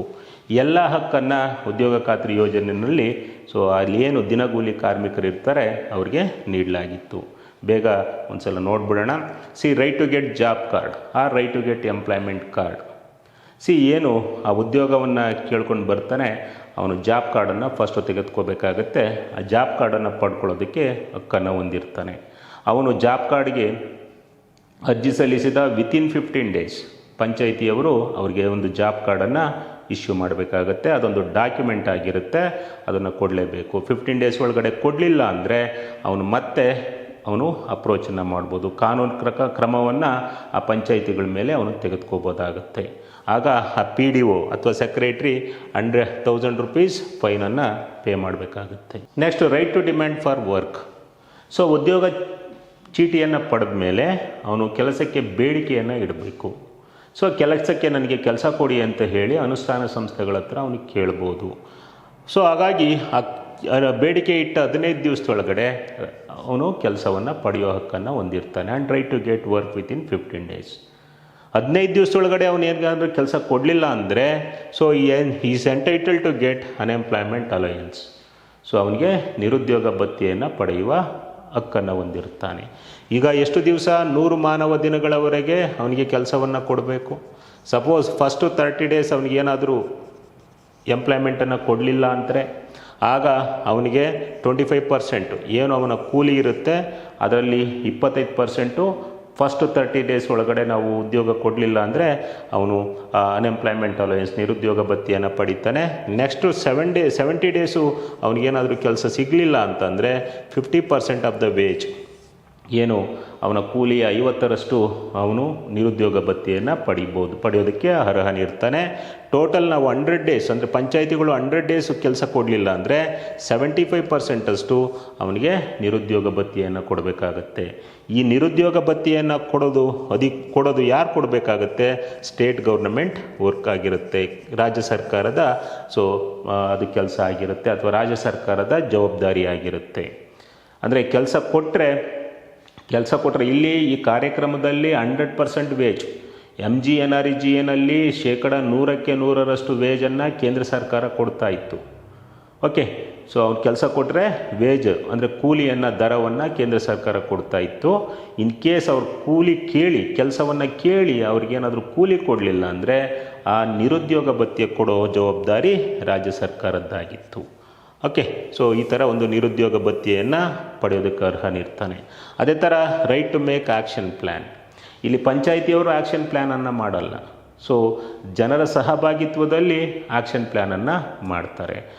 ಜನರೇ ಏನು ಕೆಲಸವನ್ನು ಮಾಡ್ತಾರೆ ಕೂಲಿ ಕಾರ್ಮಿಕರು ಅವರೇ ಜನವಸತಿ ಸಭಾ, ವಾರ್ಡ್ ಸಭಾ, ಗ್ರಾಮ ಸಭಾದಲ್ಲಿ ಆ್ಯಕ್ಷನ್ ಪ್ಲ್ಯಾನನ್ನು ಮಾಡೋದಕ್ಕೆ ಅರ್ಹತೆಯನ್ನು ಹೊಂದಿರ್ತಾರೆ. ಪ್ರತಿ ವರ್ಷ ಅಕ್ಟೋಬರ್ 2ನೇ ತಾರೀಕು ಆ್ಯಕ್ಷನ್ ಪ್ಲ್ಯಾನು MGNREGAದು ಆ್ಯಕ್ಷನ್ ಪ್ಲ್ಯಾನ್ ಅಪ್ರೂವಲ್ ಆಗ್ತಾಯಿತ್ತು. ಆ ಗ್ರಾಮ ಸಭೆ ಎಲ್ಲ ಅಪ್ರೂವಲ್ ಆಗ್ತಾಯಿತ್ತು. ಥ್ರೂ ಗ್ರಾಮ ಸಭಾದಲ್ಲಿ, ಅಂದರೆ ಗ್ರಾಮ ಸಭಾ ಅಂತಂತಂದರೆ ಆ ಪಂಚಾಯಿತಿಯ ಮತದಾರರು ಆ ಗ್ರಾಮ ಸಭೆಯ ಮೂಲಕ ಅದನ್ನು ಆ್ಯಕ್ಷನ್ ಪ್ಲ್ಯಾನನ್ನು ಅಪ್ರೂವಲ್ ಮಾಡ್ಕೋತಾ ಇದ್ದರು. ಇಲ್ಲಿ ಪಂಚಾಯತಿನಲ್ಲಿ ಅಪ್ರೂವಲ್ ಆದ ಗ್ರಾಮ ಸಭಾ ಆ್ಯಕ್ಷನ್ ಪ್ಲ್ಯಾನನ್ನು MGNREGA ಆ್ಯಕ್ಷನ್ ಪ್ಲ್ಯಾನನ್ನು ಯಾವುದೇ ಕಾರಣಕ್ಕೂ ಕೇಂದ್ರ ಸರ್ಕಾರ ಆಗಲಿ, ರಾಜ್ಯ ಸರ್ಕಾರ ಆಗಲಿ, ಜಿಲ್ಲಾ ಪಂಚಾಯತ್, ತಾಲೂಕ್ ಪಂಚಾಯತ್ ನಿರಾಕರಿಸೋದಕ್ಕೆ ಬರೋದಿಲ್ಲ. ಯಾಕೆಂದರೆ ಇಲ್ಲಿ ಜನಗಳೇ ನೇರವಾಗಿ ಆ್ಯಕ್ಷನ್ ಪ್ಲ್ಯಾನನ್ನು ಮಾಡಿರ್ತಾರೆ. ಇದು ಒಂದು ರೀತಿ good example for direct democracy. ಅದೇ ಥರ right to get work within 5 kilometre radius. ಅವನು ಏನಿರ್ತಾನೆ, ಅವನ ಕೆಲಸ, ಅವನ ಮನೆ ಇರುತ್ತೆ, ಅವನ ವ್ಯಾಪ್ತಿ ಒಳಗಡೆ 5 ಕಿಲೋಮೀಟರ್ ವ್ಯಾಪ್ತಿ ಒಳಗಡೆ ಅವನಿಗೆ ಕೆಲಸ ಕೊಡಬೇಕಿತ್ತು. ಸಪೋಸ್ ಬೇರೆ ಕಡೆ 5 ಕಿಲೋಮೀಟರ್ ವ್ಯಾಪ್ತಿಗಿಂತ ದೂರ ಬೇರೆ ಕಡೆ ಅವನಿಗೆ ಕೆಲಸವನ್ನು ಕೊಟ್ಟ ಸಂದರ್ಭದಲ್ಲಿ ಏನು ಕೂಲಿ ಇರುತ್ತೆ ಅದರ 10% ಅವನಿಗೆ ಪ್ರಯಾಣ ಭತ್ಯೆ, ಟ್ರಾವೆಲಿಂಗ್ ಅಲವೆನ್ಸನ್ನು ಕೊಡಬೇಕಾಗಿ ಬರುತ್ತೆ. ಹಾಗಾಗಿ 5 ಕಿಲೋಮೀಟರ್ ವ್ಯಾಪ್ತಿ ಒಳಗಡೆ ಅವನು ಉದ್ಯೋಗ ಪಡ್ಕೊಳ್ಳೋದಕ್ಕೆ ಅರ್ಹನಿರ್ತಾನೆ. ಅದೇ ಥರ right to access facility at the working area. So ಅವನೇನು ಕೆಲಸ ಮಾಡ್ತಾನೆ ಆ ಕೆಲಸದ ಸ್ಥಳದಲ್ಲಿ ಕೆಲವೊಂದು ಸೌಲಭ್ಯಗಳನ್ನು ಪಡೆಯೋ ಹಕ್ಕನ್ನು ಹೊಂದಿರ್ತಾನೆ. ಫಾರ್ ಎಕ್ಸಾಂಪಲ್ ಕುಡಿಯೋ ನೀರು ಇರ್ಬೋದು, ಶೌಚಾಲಯ ಇರ್ಬೋದು, ಫಸ್ಟ್ ಏಡ್ ಬಾಕ್ಸ್ ಇರ್ಬೋದು, ಇತ್ಯಾದಿಗಳನ್ನು ಅವನು ಪಡೆಯೋದಕ್ಕೆ ಅರ್ಹನಿರ್ತಾನೆ. ನೆರಳಿನ ವ್ಯವಸ್ಥೆ ಇರ್ಬೋದು. ಸೊ ಆ ವರ್ಕಿಂಗ್ ಏರಿಯಾಗೆ ಏನಾದ್ರೂ 5 ವರ್ಷಕ್ಕಿಂತ ಕಡಿಮೆಯ 6 ಮಕ್ಕಳು ಬಂದರೆ ಆ ಮಕ್ಕಳನ್ನು ನೋಡ್ಕೊಳ್ಳೋದಕ್ಕೆ ಒಬ್ಬ ಮಹಿಳೆಯನ್ನು ನೇಮಿಸಬೇಕಾಗತ್ತೆ. ಅದಕ್ಕೋಸ್ಕರನೇ ಗ್ರಾಮ ಪಂಚಾಯಿತಿ ವ್ಯಾಪ್ತಿನಲ್ಲಿ ಈಗ ಕೂಸಿನ ಮನೆ ಅಂತ ಹೇಳಿ ಮಾಡಿದ್ದಾರೆ. ಆ ಕೂಸಿನ ಮನೆ ಇರೋದು ಈ ಥರ ಉದ್ಯೋಗ ಖಾತ್ರಿನಲ್ಲಿ ಯಾರು ಕೆಲಸ ಮಾಡ್ತಾರೆ ಅವ್ರ ಮಕ್ಕಳನ್ನು ನೋಡ್ಕೊಳ್ಳೋದಕ್ಕೆ ಅದನ್ನು ಅವರಲ್ಲಿ ಬಿಟ್ಟು ಹೋಗ್ತಾರೆ. ಒಬ್ಬ ಮಹಿಳೆಯನ್ನು ಅಲ್ಲಿ ನೇಮಿಸ್ತಾರೆ. ಆ ಮಹಿಳೆಗೆ 1 ದಿನದ ಕೂಲಿಯನ್ನು ಕೊಡಬೇಕಾಗತ್ತೆ ಪಂಚಾಯಿತಿಯವರು. ಆಮೇಲೆ ಅವರು ಏನಾದರೂ ಆ ವರ್ಕಿಂಗ್ ಏರಿಯಾದಲ್ಲಿ ಅವನಿಗೇನಾದ್ರೂ ಅಪಘಾತ ಆದರೆ, ಗಾಯಗೊಂಡ್ರೆ, ಮರಣ ಹೊಂದಿದ್ರೆ ಅವನಿಗೆ ನಷ್ಟ ಪರಿಹಾರವನ್ನು ಕೂಡ ಕೊಡಬೇಕಾಗತ್ತೆ. ಆಸ್ಪತ್ರೆ ಸೇರಿದ್ರೆ ಆಸ್ಪತ್ರೆ ಅಲ್ಲಿರೋವಷ್ಟು ದಿವಸನೂ ಕೂಡ ಅವನಿಗೆ ಫೆಸಿಲಿಟಿಯನ್ನು ಕೊಡಬೇಕಾಗತ್ತೆ. ಅಮ್ ಆದ್ಮಿ ಭೀಮಾ ಯೋಜನೆಗೆ ಒಳಪಡ್ತಾರೆ. ಅಮ್ ಆದ್ಮಿ ಭೀಮಾ ಯೋಜನೆ MGNREGA 2 ಕನ್ವರ್ಜೆನ್ಸ್ ಮಾಡಿದ್ದಾರೆ. ಅಮ್ ಆದ್ಮಿ ಭೀಮಾ ಯೋಜನೆಯಲ್ಲಿ ಏನೆಲ್ಲ ಫೆಸಿಲಿಟಿ ಸಿಗುತ್ತೆ ಆ ಫೆಸಿಲಿಟಿ ಇಲ್ಲೂ ಅವನಿಗೆ ಸಿಗುತ್ತೆ, ಅರ್ಹನಾಗಿರ್ತಾನೆ. Next, right to demand for proper wage rate. ಇಲ್ಲಿ ಕೂಲಿಯನ್ನು ಎಷ್ಟೊಂದು ಅಷ್ಟೇ ಕೊಡಲಿಕ್ಕೆ ಬರಲ್ಲ. ಏನು ಮಿನಿಮಮ್ ವೇಜಸ್ ಆ್ಯಕ್ಟ್, ಕನಿಷ್ಠ ವೇತನ ಕಾಯ್ದೆ, ಮಿನಿಮಮ್ ವೇಜಸ್ ಆ್ಯಕ್ಟ್, ಕನಿಷ್ಠ ವೇತನ ಕಾಯ್ದೆ 1948, ಆ ಕನಿಷ್ಠ ವೇತನ ಕಾಯ್ದೆ 1948, ಅದರ ಅಂಡರಲ್ಲಿ ಅವನಿಗೆ ಮಿನಿಮಮ್ ವೇತನವನ್ನು ಕಡ್ಡಾಯವಾಗಿ ಮಿನಿಮಮ್ ವೇತನವನ್ನು ಕೊಡಬೇಕಾಗುತ್ತೆ. ಇದ್ರ ಪ್ರಕಾರ ಕಡ್ಡಾಯ ಅಂತಂದರೆ 60 ರೂಪೀಸ್ ಆಗಿದೆ ಆಗ. ಸೊ ಅಷ್ಟೇ ಕೊಡಲ್ಲ, ಜಾಸ್ತಿಯನ್ನು ಕೊಡ್ತಾರೆ. ಈಗ 2024 ಕರ್ನಾಟಕ ಸರ್ಕಾರ 349 ರೂಪೀಸ್ ವೇಜನ್ನು ಕೊಡ್ತಾ ಇತ್ತು. ಈ ವೇಜನ್ನು ಯಾವ ಆಧಾರದ ಮೇಲೆ ಫಿಕ್ಸ್ ಮಾಡ್ತಾರೆ ಅಂದರೆ ಕನ್ಸ್ಯೂಮರ್ ಪ್ರೈಸ್ ಇಂಡೆಕ್ಸ್, ಗ್ರಾಹಕ ಬೆಲೆ ಸೂಚ್ಯಂಕದ ಆಧಾರದ ಮೇಲೆ ಆ ವೇಜ್ ರೇಟನ್ನು ಫಿಕ್ಸ್ ಮಾಡ್ತಾರೆ. ಅಷ್ಟು ವೇಜ್ ರೇಟನ್ನು ಅವನು ಪಡೆಯೋದಕ್ಕೆ ಅರ್ಹನಿರ್ತಾನೆ. ಅದೇ ಥರ ರೈಟ್ ಟು ಗೆಟ್ ಕಾಂಪನ್ಸೇಷನ್. ಈಗ ಅವನು ಕೆಲಸ ಮಾಡಿರ್ತಾನೆ, ಕೆಲಸ ಮಾಡಿದ 15 ದಿವಸದೊಳಗಡೆ ಅವನ ಕೂಲಿಯನ್ನು ಕೊಡಬೇಕು. ಕೊಡಲಿಲ್ಲ ಅಂದರೆ 16ನೇ ದಿವಸದಿಂದ is entitle to get compensation. So ಪರಿಹಾರವನ್ನು ಪಡೆಯೋದಕ್ಕೆ ಅರ್ಹನಿರ್ತಾನೆ. ಎಷ್ಟು ಪರಿಹಾರ? ಏನೋ ಒಂದು ವೇಜ್ ಇರುತ್ತೆ, ಕೂಲಿ ಕೊಡಬೇಕಾಗಿರುತ್ತೆ, ಅದ್ರ ಮೇಲೆ 0.05% ನಷ್ಟ ರೂಪದಲ್ಲಿ ಅದನ್ನು ಕೊಡಬೇಕಾಗಿ ಬರುತ್ತೆ. ಈ ನಷ್ಟವನ್ನು ಕೊಡೋದು ಕೂಡ ಸ್ಟೇಟ್ ಗೌರ್ನಮೆಂಟ್ ಜವಾಬ್ದಾರಿಯಾಗಿರುತ್ತೆ. ಕೇಂದ್ರ ಸರ್ಕಾರ ಕೊಡಲ್ಲ. ಆ ನಷ್ಟವನ್ನು ಅವನಿಗೆ 15 ದಿವಸದೊಳಗಡೆ ಕೂಲಿಯನ್ನು ಕೊಡಲಿಲ್ಲ ಅಂದರೆ 16ನೇ ದಿವಸದಿಂದ ಏನು ನಷ್ಟ ಪರಿಹಾರ ಕೊಡಬೇಕಾಗಿರುತ್ತೆ ಆ ನಷ್ಟ ಪರಿಹಾರ ಕೊಡೋ ಜವಾಬ್ದಾರಿನೂ ಕೂಡ ರಾಜ್ಯ ಸರ್ಕಾರದ್ದೇ ಆಗಿತ್ತು ಅಂಡರ್ MGNREGA. ಅದೇ ಥರ right to address public grievances, ಕುಂದುಕೊರತೆಗಳನ್ನು ನಿವಾರಿಸ್ಕೊಳ್ಳೋ ಹಕ್ಕು. ಇಲ್ಲಿ ಯಾವ ಕುಂದುಕೊರತೆಗಳು ಬರ್ತವೆ? ಉದ್ಯೋಗ ಖಾತ್ರಿ ಕಾರ್ಡ್ಗೆ ಅಪ್ಲೈ ಮಾಡ್ತಾನೆ, 15 ಡೇಸ್ ಒಳಗಡೆ ಅವನಿಗೆ ಜಾಬ್ ಕಾರ್ಡನ್ನು ಕೊಡಲ್ಲ. ಅವನ ಕೆಲಸಕ್ಕೆ ಅರ್ಜಿಯನ್ನು ಸಲ್ಲಿಸ್ತಾನೆ, 15 ದಿವಸದೊಳಗಡೆ ಅವನಿಗೆ ಕೆಲಸ ಕೊಡಲ್ಲ. ಅಥವಾ ಅವನಿಗೆ ಅನ್ಎಂಪ್ಲಾಯ್ಮೆಂಟ್ ಅಲವೆನ್ಸನ್ನು ಕೊಡಲ್ಲ. ಅಥವಾ 5 ಕಿಲೋಮೀಟ್ರ್ ಒಳಗಡೆ ದೂರದಿಂದ ಹೋದಾಗ ಅವನಿಗೆ ಟ್ರಾವೆಲಿಂಗ್ ಅಲವೆನ್ಸನ್ನು ಕೊಡಲ್ಲ. ವರ್ಕಿಂಗ್ ಪ್ಲೇಸಲ್ಲಿ ಅವನಿಗೆ ಫೆಸಿಲಿಟಿ ಇರಲ್ಲ.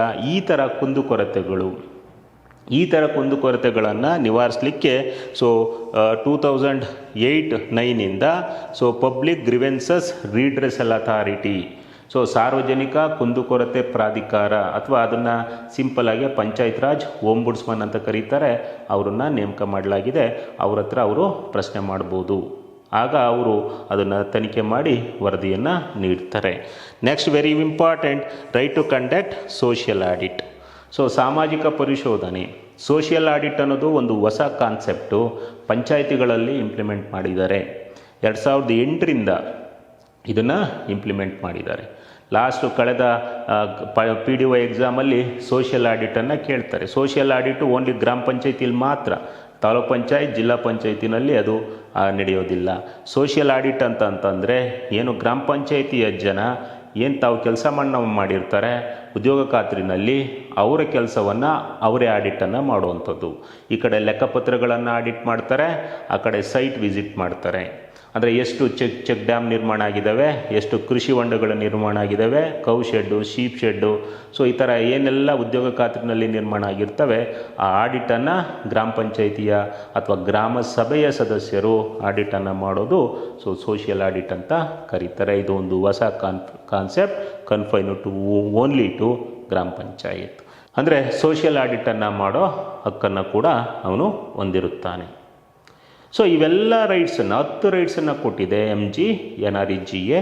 ಓಕೆ, ಇನ್ನು ಯಾವ ರೀತಿ ಇಂಪ್ಲಿಮೆಂಟ್ ಆಗ್ತಿತ್ತು ಈ ಕಾಯ್ದೆ ಅಂತಂದರೆ ನೋಡಿ, ಕೇಂದ್ರ ಸರ್ಕಾರ, ಸೆಂಟ್ರಲ್ ಗೌರ್ನಮೆಂಟ್, ಕೇಂದ್ರ ಸರ್ಕಾರ 100% ವೇಜನ್ನು ಕೊಡ್ತಾ ಇತ್ತು.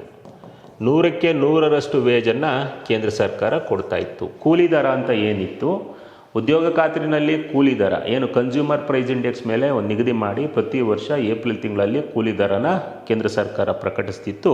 ಆ ಕೂಲಿ ದರವನ್ನು ಕೇಂದ್ರ ಸರ್ಕಾರನೇ ಕೊಡ್ತಾ ಇತ್ತು. ಆದರೆ ಈಗ VBG ರಾಮ್ಜಿನಲ್ಲಿ 60-40 ಮಾಡಿದ್ದಾರೆ. ಅಂದರೆ ಕೇಂದ್ರ ಸರ್ಕಾರ 60%, ರಾಜ್ಯ ಸರ್ಕಾರ 40%. ಅಂದರೆ ಇಲ್ಲಿ ರಾಜ್ಯಗಳಿಗೆ ಹೊರೆ ಎಷ್ಟಾಯಿತು? ಸೊ 40% ರಾಜ್ಯಗಳಿಗೆ ಹೊರೆ ಆಯಿತು. ಅಧಿಕೃತವಾಗಿ ಅದನ್ನು ರಾಜ್ಯ ಸರ್ಕಾರಗಳು ವಿರೋಧಿಸ್ತಾ ಇದ್ದಾವೆ. ಅಂದರೆ ಈಗ ಕೂಲಿ ದರದ 40% ನಮ್ಮ ಮೇಲೆ ಹೊರೆಯನ್ನು ಬಿತ್ತು, ಬೊಕ್ಕಸಕ್ಕೆ ತೊಂದರೆ ಆಗುತ್ತೆ ಅಂತ ರಾಜ್ಯ ಸರ್ಕಾರಗಳು ಅದನ್ನು ವಿರೋಧಿಸ್ತಾ ಇದ್ದಾವೆ. ಇನ್ನು ಮೆಟೀರಿಯಲ್ ಕಾಸ್ಟ್, ಸೊ ಸಾಮಗ್ರಿ ವೆಚ್ಚದಲ್ಲಿ ಸೆಂಟ್ರಲ್ ಮತ್ತು state government, okay, MGNREGA central ಮತ್ತು ಸ್ಟೇಟ್ ಗೌರ್ನಮೆಂಟ್ ಹಂಚ್ಕೋತಾ ಇದ್ವು. 75% ಸೆಂಟ್ರಲ್ ಗೌರ್ನಮೆಂಟ್, 25% ಸ್ಟೇಟ್ ಗೌರ್ನಮೆಂಟ್ ಹಂಚ್ಕೊಳ್ತಾ ಇದ್ವು. ಆದರೆ ಈಗ VBG ರಾಮ್ಜಿ ಇದರಲ್ಲಿ ಅಲ್ಲೂ ಕೂಡ 60-40 ಮಾಡಿದ್ದಾರೆ. ಮೆಟೀರಿಯಲ್ ಕಾಸ್ಟಲ್ಲಿ central government share 60, state government share 40. ಅಂದರೆ ಇಲ್ಲಿ ಅಡಿಷನಲ್ ಆಗಿ 15% ಹೆಚ್ಚುವರಿ ಹೊರೆಯನ್ನು ಬಿತ್ತು ಅಂತ ಹೇಳಿ ರಾಜ್ಯ ಸರ್ಕಾರಗಳ ವಾದ. ಓಕೆ, ಇನ್ನು ಅಡ್ಮಿನಿಸ್ಟ್ರೇಷನ್ ಕಾಸ್ಟ್, ಆಡಳಿತಾತ್ಮಕ ವೆಚ್ಚ ಕೇಂದ್ರ ಸರ್ಕಾರನೇ ಕೊಡ್ತಾ ಇತ್ತು. MGNREGA VBG ರಾಮ್ಜಿನಲ್ಲಿ 60-40 ಮಾಡಿದ್ದಾರೆ. ಅಂದರೆ 60-40. ಅಂದರೆ ಪ್ರತಿಯೊಂದು ಪ್ರೋಗ್ರಾಮಲ್ಲೂ 6% ಆಡಳಿತಾತ್ಮಕ ವೆಚ್ಚ ಇರುತ್ತೆ. ಅದರಲ್ಲಿ 60% ಕೇಂದ್ರದ್ದು, 40% ರಾಜ್ಯದ್ದು. ಹಾಗಾಗಿ ಮತ್ತೆ ರಾಜ್ಯ ಸರ್ಕಾರದ ಮೇಲೆ ಅಡಿಷನಲ್ಲಿ 40% ಹೊರೆ ಬಿತ್ತು. ಆಮೇಲೆ ಮೊದಲು ಇದು ಡಿಮ್ಯಾಂಡ್ ಡ್ರೈವನ್ ಆಗಿತ್ತು, ಅಂದರೆ ಬೇಡಿಕೆ ಆಧಾರಿತ ಆಗಿತ್ತು.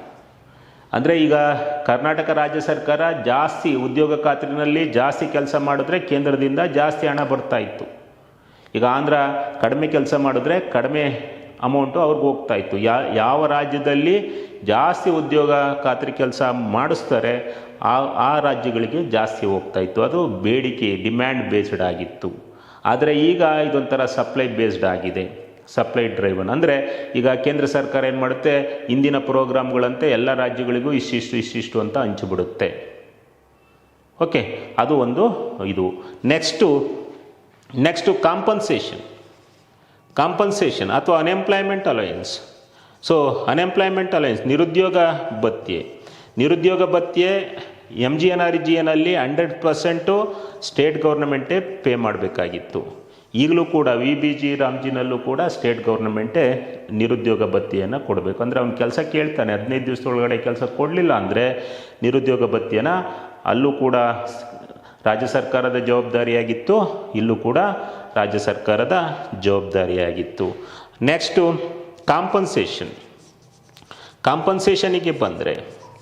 ಕಾಂಪನ್ಸೇಷನಿಗೆ ಬಂದರೆ ಆಗಲೂ ಕೂಡ 100% ಸ್ಟೇಟ್ ಗೌರ್ನಮೆಂಟ್ದೇ ಪರಿಹಾರನ ಕೊಡೋ ಜವಾಬ್ದಾರಿಯಾಗಿತ್ತು. ಅಂದರೆ ಏನು ಕೆಲಸ ಮಾಡಿರ್ತಾನೆ, ಕೆಲಸ ಮಾಡಿದ 15 ದಿವಸದೊಳಗಡೆ ಅವನಿಗೆ ವೇಜ್ ಕೂಲಿಯನ್ನು ಕೊಡಬೇಕು. ಕೊಡಲಿಲ್ಲ ಅಂದರೆ 14ನೇ ದಿವಸದಿಂದ ಅವನಿಗೆ ಏನು ಅವನ ವೇಜ್ ಏನಿರುತ್ತೆ ಅದಕ್ಕೆ 0.05% ಅಷ್ಟು ನಷ್ಟ ಪರಿಹಾರವನ್ನು ಹಾಕಿ ಕೊಡಬೇಕಿತ್ತು. ಈ ನಷ್ಟ ಪರಿಹಾರವನ್ನು ಸ್ಟೇಟ್ ಗೌರ್ಮೆಂಟ್ ಕೊಡಬೇಕಿತ್ತು. ಈಗಲೂ ಕೂಡ ಸ್ಟೇಟ್ ಗೌರ್ಮೆಂಟೇ, ಅಂದರೆ VBG ರಾಮ್ಜಿ ಬಿಲ್ಲಲ್ಲೂ ಕೂಡ ಸ್ಟೇಟ್ ಗೌರ್ಮೆಂಟೇ ಆ ಕಾಂಪನ್ಸೇಷನನ್ನು ಕೊಡಬೇಕಾಗಿದೆ. ಸೊ ಈ ಥರ ಒಂದು ಫೀಚರ್ಸನ್ನು ಇಟ್ಕೊಂಡು MGNREGA ತೆಗೆದುಕೊಂಡ್ಬಂದರು. ಇನ್ನು ಅನುಷ್ಠಾನ ಸಂಸ್ಥೆಗಳು, ಇಂಪ್ಲಿಮೆಂಟಿಂಗ್ ಏಜೆನ್ಸೀಸ್ ಯಾವ್ಯಾವ್ದಿತ್ತು? ಅವನ್ನ ಪ್ರೋಗ್ರಾಮ್ ಇಂಪ್ಲಿಮೆಂಟಿಂಗ್ ಏಜೆನ್ಸೀಸ್, PIAS ಅಂತ ಕರಿತಾ ಇದ್ರು. ಪ್ರೋಗ್ರಾಮ್ ಇಂಪ್ಲಿಮೆಂಟಿಂಗ್ ಏಜೆನ್ಸೀಸ್, ಯೋಜನಾ ಅನುಷ್ಠಾನ ಸಂಸ್ಥೆಗಳು. ಯಾವ್ಯಾವುದು ಯೋಜನಾ ಅನುಷ್ಠಾನ ಸಂಸ್ಥೆಗಳು? ಗ್ರಾಮ ಪಂಚಾಯಿತಿ 50% ಅನುಷ್ಠಾನವನ್ನು ಮಾಡಬೇಕಾಗಿತ್ತು. ಗ್ರಾಮ ಪಂಚಾಯತಿನಲ್ಲಿ PDO ಅಥವಾ ಸೆಕ್ರೆಟರಿ ಅನುಷ್ಠಾನ ಮಾಡಬೇಕಿತ್ತು. ಆಮೇಲೆ ತಾಲೂಕ್ ಪಂಚಾಯತಿನಲ್ಲಿ EO ಅವ್ರನ್ನ ಈ ಕಾರ್ಯಕ್ರಮದ ಅಡಿ PO ಅಂತ ಕರಿತಾ ಇದ್ರು, ಪ್ರೋಗ್ರಾಮ್ ಆಫೀಸರ್ ಅಂತ ಕರಿತಾ ಇದ್ರು. ನೆಕ್ಸ್ಟು ಜಿಲ್ಲಾ ಪಂಚಾಯತಿಯಲ್ಲಿ CEO ಅವ್ರನ್ನ DPO ಅಂತ ಕರಿತಾ ಇದ್ರು. ಉದ್ಯೋಗ ಖಾತ್ರಿ ಯೋಜನೆಯಲ್ಲಿ ಡಿಸ್ಟ್ರಿಕ್ಟ್ ಪ್ರೋಗ್ರಾಮ್ ಆಫೀಸರ್ ಅಂತ ಹೇಳಿ. ಇಲ್ಲಿ PDO, PO, DPO ಇವು ಅನುಷ್ಠಾನ ಸಂಸ್ಥೆಗಳಾಗಿದ್ವು. ಅದೇ ಥರ ಇನ್ನು ರಾಜ್ಯ ಮಟ್ಟದಲ್ಲಿ ಸ್ಟೇಟ್ ಎಂಪ್ಲಾಯ್ಮೆಂಟ್ ಗ್ಯಾರಂಟಿ ಕೌನ್ಸಿಲ್ ಅಂತ ಒಂದು ಸಂಸ್ಥೆ ಇತ್ತು. ಅಂದರೆ ಇಲ್ಲಿ ನೋಡಿ, ಗ್ರಾಮ ಪಂಚಾಯಿತಿ, ತಾಲೂಕ್ ಪಂಚಾಯಿತಿ, ಜಿಲ್ಲಾ ಪಂಚಾಯಿತಿಯ ಮೇಲೆ ಸ್ಟೇಟ್ ಎಂಪ್ಲಾಯ್ಮೆಂಟ್ ಗ್ಯಾರಂಟಿ ಕೌನ್ಸಿಲ್, ರಾಜ್ಯ ಉದ್ಯೋಗ ಖಾತರಿ ಪರಿಷತ್ ಅಂತ ಒಂದು ಇಡೀ ರಾಜ್ಯದಲ್ಲಿ, ಈಗ ಕರ್ನಾಟಕದಲ್ಲಿ Karnataka state employment guarantee council ಅಂತ ಇತ್ತು. ಅದೇ ಥರ ಸೆಂಟ್ರಲ್ ಎಂಪ್ಲಾಯ್ಮೆಂಟ್ ಗ್ಯಾರಂಟಿ ಕೌನ್ಸಿಲ್, ಕೇಂದ್ರದಲ್ಲಿ ಕೇಂದ್ರ ಉದ್ಯೋಗ ಖಾತರಿ ಪರಿಷತ್ ಇತ್ತು.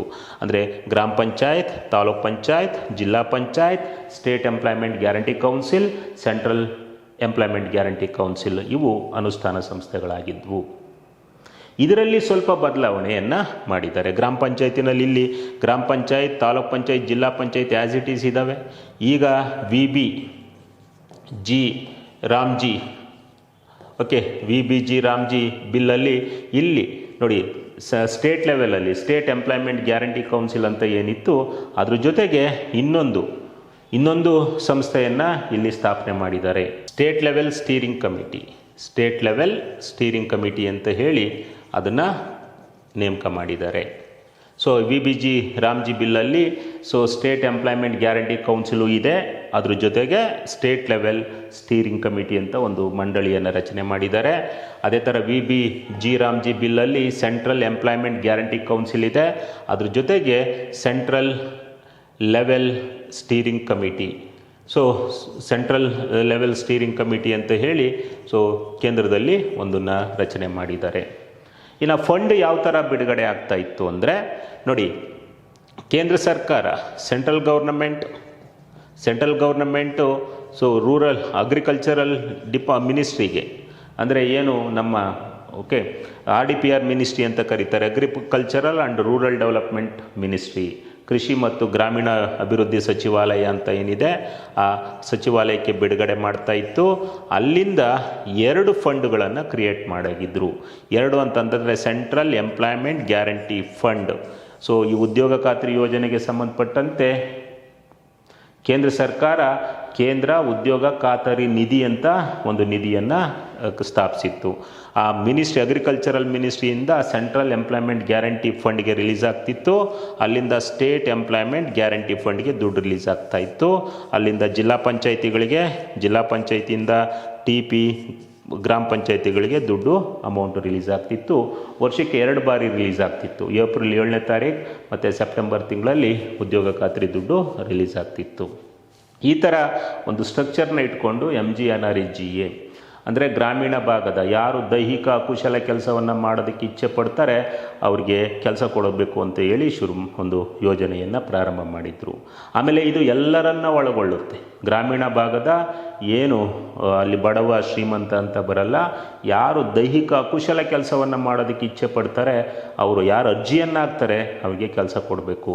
ಅಂದರೆ ಕೆಲಸನ ಮಾಡೋದಕ್ಕೆ 18 ವರ್ಷ ತುಂಬಿರಬೇಕು, ನೆಕ್ಸ್ಟು 18 ವರ್ಷದಿಂದ 100 ವರ್ಷ ಇರಲಿ ಅವ್ರ ಕೆಲಸವನ್ನು ಮಾಡೋದಕ್ಕೆ ಅರ್ಹರಿರ್ತಾರೆ.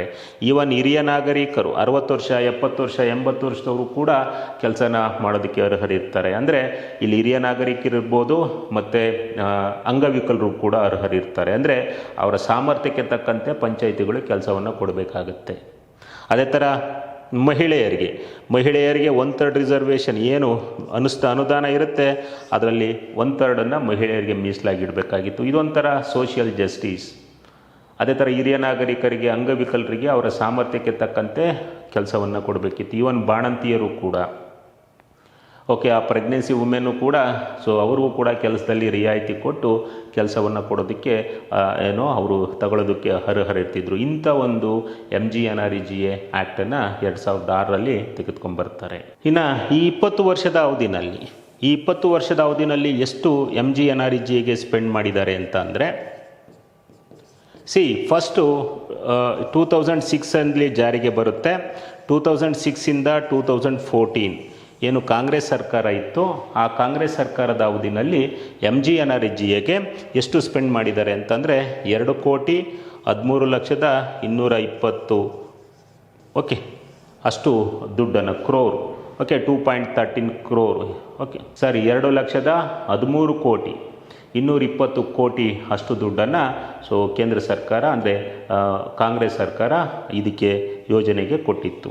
ನೆಕ್ಸ್ಟು ಮೋದಿ ಅವರು ಬಂದ ಮೇಲೆ 2014ಇಂದ 2025 ಈಗ 2025ವರೆಗೂ ಎಷ್ಟು ಕೊಟ್ಟಿದ್ದಾರೆ ಅಂತಂದರೆ 8,53,00,000 8,53,810,000 ಅಂದರೆ 8,53,810,000 ಅಷ್ಟು ಅಮೌಂಟನ್ನು ಪ್ರೆಸೆಂಟ್ ಗೌರ್ನಮೆಂಟ್ ಕೊಟ್ಟಿದೆ. ಈಗ ಪ್ರೆಸೆಂಟು BJPನವರು ಸಮರ್ಥಿಸ್ಕೊಳ್ಳೋದಕ್ಕೂ ಇದು ಒಂದು ಕಾರಣ. ನಿಮ್ಮ ಅವಧಿನಲ್ಲಿ ಕೇವಲ 2,13,00,000 ಅಷ್ಟನ್ನು ಕೊಟ್ಟಿದ್ದೆ, ಅಂದರೆ ಅಷ್ಟನ್ನು ಅಮೌಂಟನ್ನು ಕೊಟ್ಟಿದ್ರಿ. ಇವರು 8,53,810,000 ಅಷ್ಟು ಅಷ್ಟು ಕೋಟಿ ರೂಪಾಯಿಗಳನ್ನು ನಾವು ಕೊಟ್ಟಿದ್ದೀವಿ ಅಂತ ಹೇಳಿ ಈಗಿನ ಸರ್ಕಾರ ಸಮರ್ಥಿಸ್ಕೊಳ್ಳೋದು. ಕೇವಲ ಮಹಾತ್ಮ ಗಾಂಧಿ ಹೆಸರನ್ನು ತೆಗೆದ ತಕ್ಷಣ ಮಹಾತ್ಮ ಗಾಂಧಿಗೆ ಅವಮಾನ ಆಗಲ್ಲ. ಮಹಾತ್ಮ ಗಾಂಧಿಯ ಆಶಯಗಳು ಅಂದರೆ ಗ್ರಾಮ ಸ್ವರಾಜ್, ಮಹಾತ್ಮ ಗಾಂಧಿಯ ಆಶಯ ರಾಮರಾಜ್ಯ, ಅದನ್ನು ಈಡೇರಿಸೋದಕ್ಕೆ ನಾವು ಬದ್ಧವಾಗಿದ್ದೀವಿ ಅಂತ ಹೇಳಿ ಪ್ರೆಸೆಂಟ್ ಸರ್ಕಾರ ಹೇಳ್ತಾ ಇದೆ. ಇನ್ನು ಕ್ವಿಕ್ಕಾಗಿ ನಾವು ನೋಡೋದಾದರೆ MGNREGAಗೂ ನಮ್ಮ VBG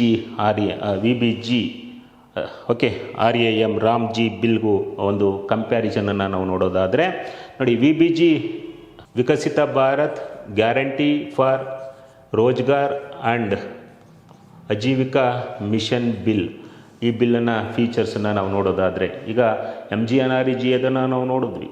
ಈಗ VBG ರಾಮ್ಜಿನ ನಾವು ನೋಡೋಣ. ಓಕೆ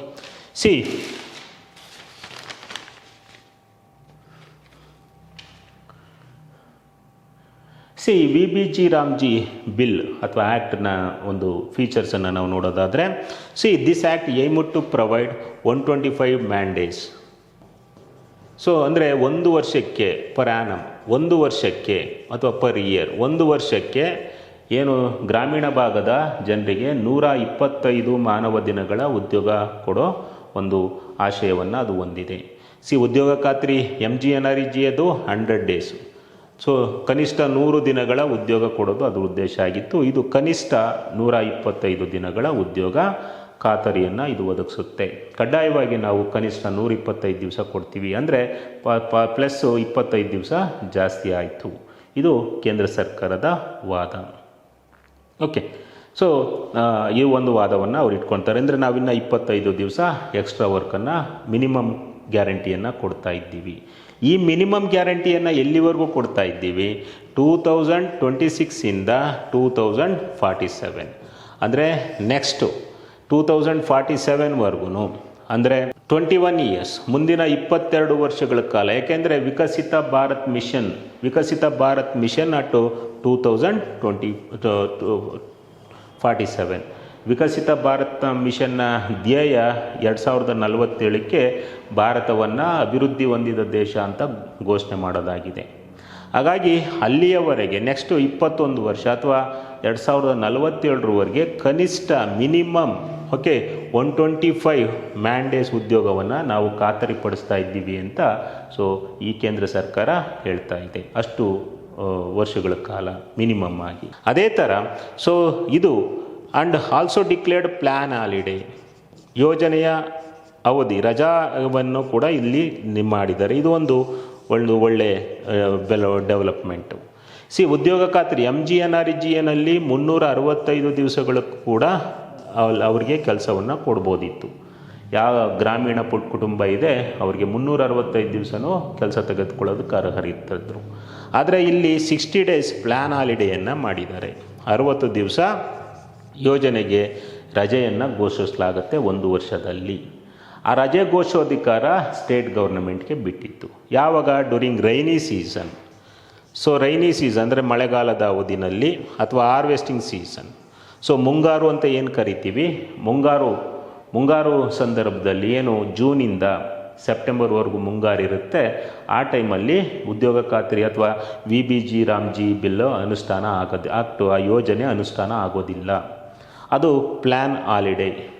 ಯಾಕೆ ಅಂದರೆ ಆ ಮುಂಗಾರು ಟೈಮಲ್ಲಿ ಕೂಲಿ ಕಾರ್ಮಿಕರೇನಾದರೂ ಉದ್ಯೋಗ ಖಾತ್ರಿ ಯೋಜನೆಗೆ ಹೊರಡ್ರೆ ಇಲ್ಲಿ ಮುಂಗಾರು ಏನು ಬೆಳೆ ರೈತರಿಗೆ ಕೂಲಿ ಕಾರ್ಮಿಕರು ಸಿಗೋದಿಲ್ಲ ಅಂತ ಹೇಳಿ ಆ ಪ್ಲ್ಯಾನ್ ಹಾಲಿಡೇನ ಘೋಷಣೆ ಮಾಡಿದ್ದಾರೆ. ಆ್ಯಕ್ಚುಲಿ ದಿಸ್ ಈಸ್ ರಿಯಲಿ ಒಳ್ಳೆಯದು.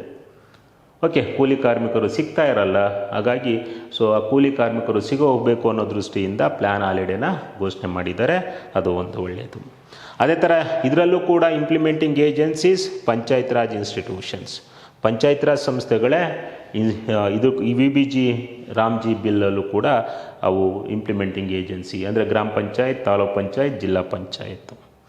Okay, next so this VBG Ramji bill focus on ಏನದ್ರ ಬಗ್ಗೆ ಫೋಕಸನ್ನು ಮಾಡುತ್ತೆ ಅಂತಂದರೆ so mainly focus on water security, ಅಂದರೆ ಗ್ರಾಮೀಣ ಭಾಗದಲ್ಲಿ ನೀರಿನ ಭದ್ರತೆಯನ್ನು ಒದಗಿಸೋದು. And to create rural infrastructure. So ಅಂದರೆ ಗ್ರಾಮೀಣ ಭಾಗದಲ್ಲಿ ಸೊ ಮೂಲಭೂತ ಸೌಕರ್ಯವನ್ನು ಒದಗಿಸೋದು. And to create livelihood related infrastructure. Livelihood ಜೀವನೋಪಾಯ, ಲೈವ್ಲಿಹುಡ್ ಅಂದರೆ ಅಜೀವಿಕ ಅಂತಂದರೆ NRLM ಅಂತ ಬರುತ್ತೆ. ಸ್ವಸಹಾಯ ಸಂಘಗಳು ಅವುಗಳನ್ನು ಪ್ರಮೋಟ್ ಮಾಡೋದು ಇದ್ರ ಉದ್ದೇಶ. ಲೈವ್ಲಿಹುಡ್ ಇನ್ಫ್ರಾಸ್ಟ್ರಕ್ಚರ್ ರಿಲೇಟೆಡ್, ಜೀವನೋಪಾಯಕ್ಕೆ ಸಂಬಂಧಪಟ್ಟಂಥ ಮೂಲಭೂತ ಸೌಕರ್ಯಗಳನ್ನು ಒದಗಿಸೋದು ಕೂಡ ಸೊ ಇದು VBG ರಾಮ್ಜಿ ಬಿಲ್ನ ಅಥವಾ ಆ್ಯಕ್ಟ್ನ ಉದ್ದೇಶ ಆಗಿದೆ. ಇವೆಲ್ಲ ಉದ್ದೇಶಗಳು ಆಗಿದ್ದಾವೆ. ಆ್ಯಂಡ್ ಇದರಲ್ಲಿ ಕನ್ವರ್ಜೆನ್ಸ್ ಕೂಡ ಇದೆ. ಕನ್ವರ್ಜೆನ್ಸ್ ಅಂದರೆ ಒಗ್ಗೂಡುವಿಕೆ. ಕನ್ವರ್ಜೆನ್ಸ್ ಅಂತಂದರೆ 2 ಪ್ರೋಗ್ರಾಮ್ನ ಒಗ್ಗೂಡಿಸಿದ್ದಾರೆ. ಒಂದು VBG ರಾಮ್ಜಿ ಈ ಒಂದು ಯೋಜನೆ, ಇದ್ರ ಜೊತೆಗೆ ಇನ್ನೊಂದು ಕಾರ್ಯಕ್ರಮವೂ ಕೂಡ ಅನುಷ್ಠಾನ ಆಗ್ತಾ ಇದೆ. ಅದನ್ನು ಪ್ರಧಾನಮಂತ್ರಿ ಗತಿಶಕ್ತಿ ನ್ಯಾಷನಲ್ ಮಾಸ್ಟರ್ ಪ್ಲ್ಯಾನ್, ಪ್ರಧಾನಮಂತ್ರಿ ಗತಿಶಕ್ತಿ ನ್ಯಾಷನಲ್ ಮಾಸ್ಟರ್ ಪ್ಲ್ಯಾನ್ ಅಂತ ಒಂದು ಬರುತ್ತೆ. ಆ ಪ್ಲ್ಯಾನನ್ನು ಕೂಡ ಸೊ ಇದ್ರ ಜೊತೆ ಕನ್ವರ್ಜೆನ್ಸ್ ಮಾಡಿ ಎರಡನ್ನೂ ಸೇರಿ ಸೊ ಅದನ್ನು ಇಂಪ್ಲಿಮೆಂಟ್ ಮಾಡ್ತಾ ಇದ್ದಾರೆ. ಇಂದಿನ MGNREGA ಕೂಡ ಕನ್ವರ್ಜೆನ್ಸ್ ಇತ್ತು, ಸ್ವಚ್ಛ ಭಾರತ್ ಮಿಷನ್ ಇತ್ತು, ಹೌಸಿಂಗ್ ಪ್ರೋಗ್ರಾಮ್ಸ್ ಇದ್ವು. ಓಕೆ, ಕನ್ವರ್ಜೆನ್ಸ್ ಮಾಡಿಕೊಂಡು ಅಮ್ಮ ಆದ್ಮಿ ಭೀಮಾ ಯೋಜನೆ ಕೂಡ ಕನ್ವರ್ಜೆನ್ಸ್ ಇತ್ತು. ಅದೇ ಥರ ಇದರಲ್ಲೂ ಕೂಡ VBG ರಾಮ್ಜಿ ಪ್ರಧಾನಮಂತ್ರಿ ಗತಿಶಕ್ತಿ ನ್ಯಾಷನಲ್ ಮಾಸ್ಟರ್ ಪ್ಲ್ಯಾನ್ 2 ಯೋಜನೆಗಳನ್ನು ಒಗ್ಗೂಡಿಸ್ಕೊಂಡು ಇಂಪ್ಲಿಮೆಂಟ್ ಮಾಡ್ತಾ ಇದ್ದಾರೆ. ಇನ್ನು ಬೇಗ MGNREGA ಮತ್ತು VBG ರಾಮ್ಜಿ ಬಿಲ್ ಎರಡನ್ನೂ ಕಂಪ್ಯಾರಿಸನ್ ಮಾಡೋದಾದರೆ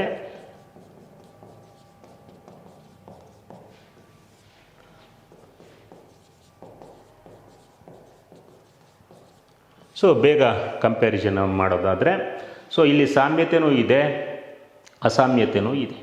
ಸಿಮಿಲ್ಯಾರಿಟೀಸು ಮತ್ತು ಡಿಸಿಮಿಲ್ಯಾರಿಟೀಸ್ ಎರಡೂ ಇದ್ದಾವೆ. MGNREGA actually VBG Ramji bill is completely substitute of MGNREGA substitute ಆಗಿ ಇನ್ನೊಂದು VBG ರಾಮ್ಜಿನ ತೆಗೆದುಕೊಂಡ್ಬಂದಿದ್ದಾರೆ. ಆದರೂ ಕೂಡ ಕೆಲವು ಫೀಚರ್ಸನ್ನು ಹಾಗೆ ಉಳಿಸ್ಕೊಂಡಿದ್ದಾರೆ. ಹಾಗಾಗಿ ದಿಸ್ ಈಸ್ ಆಲ್ಸೋ ಆ್ಯಕ್ಟ್. ಸಾಮ್ಯತೆಗೆ ಬಂದರೆ ಇದು ಒಂದು ಕಾಯ್ದೆ and this is also act of the parliament. ಎರಡೂ ಕೂಡ ಕಾಯ್ದೆಗಳೇ. ಉದ್ದೇಶ ಏನು? Employment guarantee. MGNREGA ಉದ್ದೇಶ ಕೂಡ ಎಂಪ್ಲಾಯ್ಮೆಂಟ್ ಗ್ಯಾರಂಟಿ. ಎಷ್ಟು? Minimum 100 days. 100 ಮಾನವ ದಿನಗಳು ಅಂದರೆ ಒಂದು ವರ್ಷಕ್ಕೆ 100 ಮಾನವ ದಿನಗಳ ಉದ್ಯೋಗ ಒದಗಿಸೋದು ಅದರ ಉದ್ದೇಶ ಆಗಿತ್ತು. ಅಂದರೆ ಒಂದು ಕುಟುಂಬಕ್ಕೆ ಒಂದು 100 ಯಾರು ಉದ್ಯೋಗಕ್ಕೆ ಅರ್ಜಿಯನ್ನು ಹಾಕ್ತಾರೆ ಅವ್ರಿಗೆ 100 ದಿವಸಗಳ ಕೆಲಸ, ಅಂದರೆ ಒಬ್ಬ ವ್ಯಕ್ತಿಗಲ್ಲ, ಒಂದು ಕುಟುಂಬಕ್ಕೆ. ಇಲ್ಲೂ ಕೂಡ ಎಂಪ್ಲಾಯ್ಮೆಂಟ್ ಗ್ಯಾರಂಟಿ ಎಷ್ಟು? ಮಿನಿಮಮ್ 125 ಡೇಸ್, ಕನಿಷ್ಠ 125 ದಿನಗಳ ಉದ್ಯೋಗ ಕೊಡೋದು VBG ರಾಮ್ಜಿ ಬಿಲ್ನ ಉದ್ದೇಶ ಆಗಿದೆ. ಓಕೆ, ಎರಡರಲ್ಲೂ ಕೂಡ ಎಂಪ್ಲಾಯ್ಮೆಂಟ್ ಗ್ಯಾರಂಟಿ ಇದೆ, ಇಲ್ಲೂ ಕೂಡ ಎಂಪ್ಲಾಯ್ಮೆಂಟ್ ಗ್ಯಾರಂಟಿ ಇದೆ. ಇನ್ನು ಫಂಡ್ ಶೇರಿಂಗಿಗೆ ಬಂದರೆ, ಓಕೆ ಫಂಡ್ ಶೇರಿಂಗಿಗೆ ಬಂದರೆ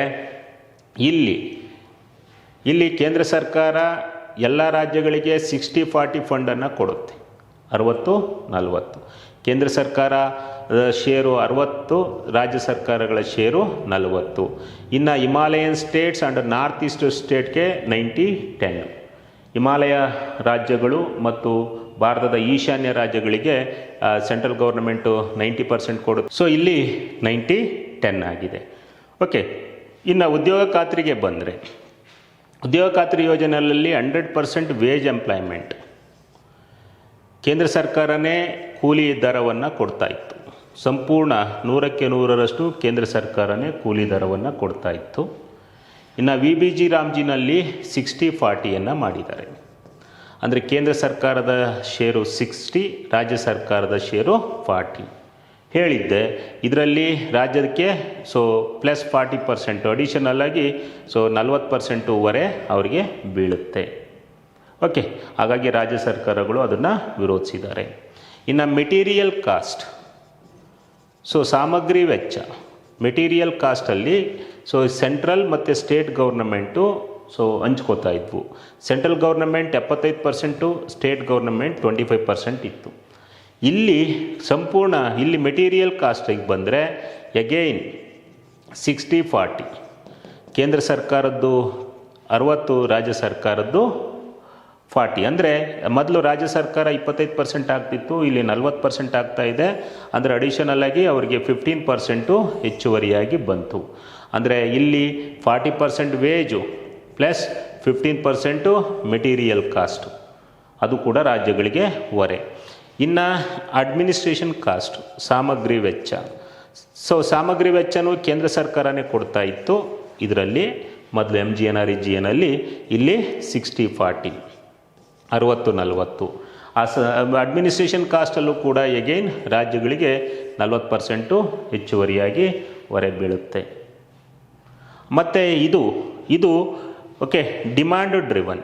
ಯಾವ ರಾಜ್ಯಗಳು ಜಾಸ್ತಿ ಕೆಲಸ ಮಾಡ್ತಾರೋ ಆ ರಾಜ್ಯಗಳಿಗೆ ಜಾಸ್ತಿ ಅನುದಾನ ಹೋಗ್ತಾ ಇತ್ತು.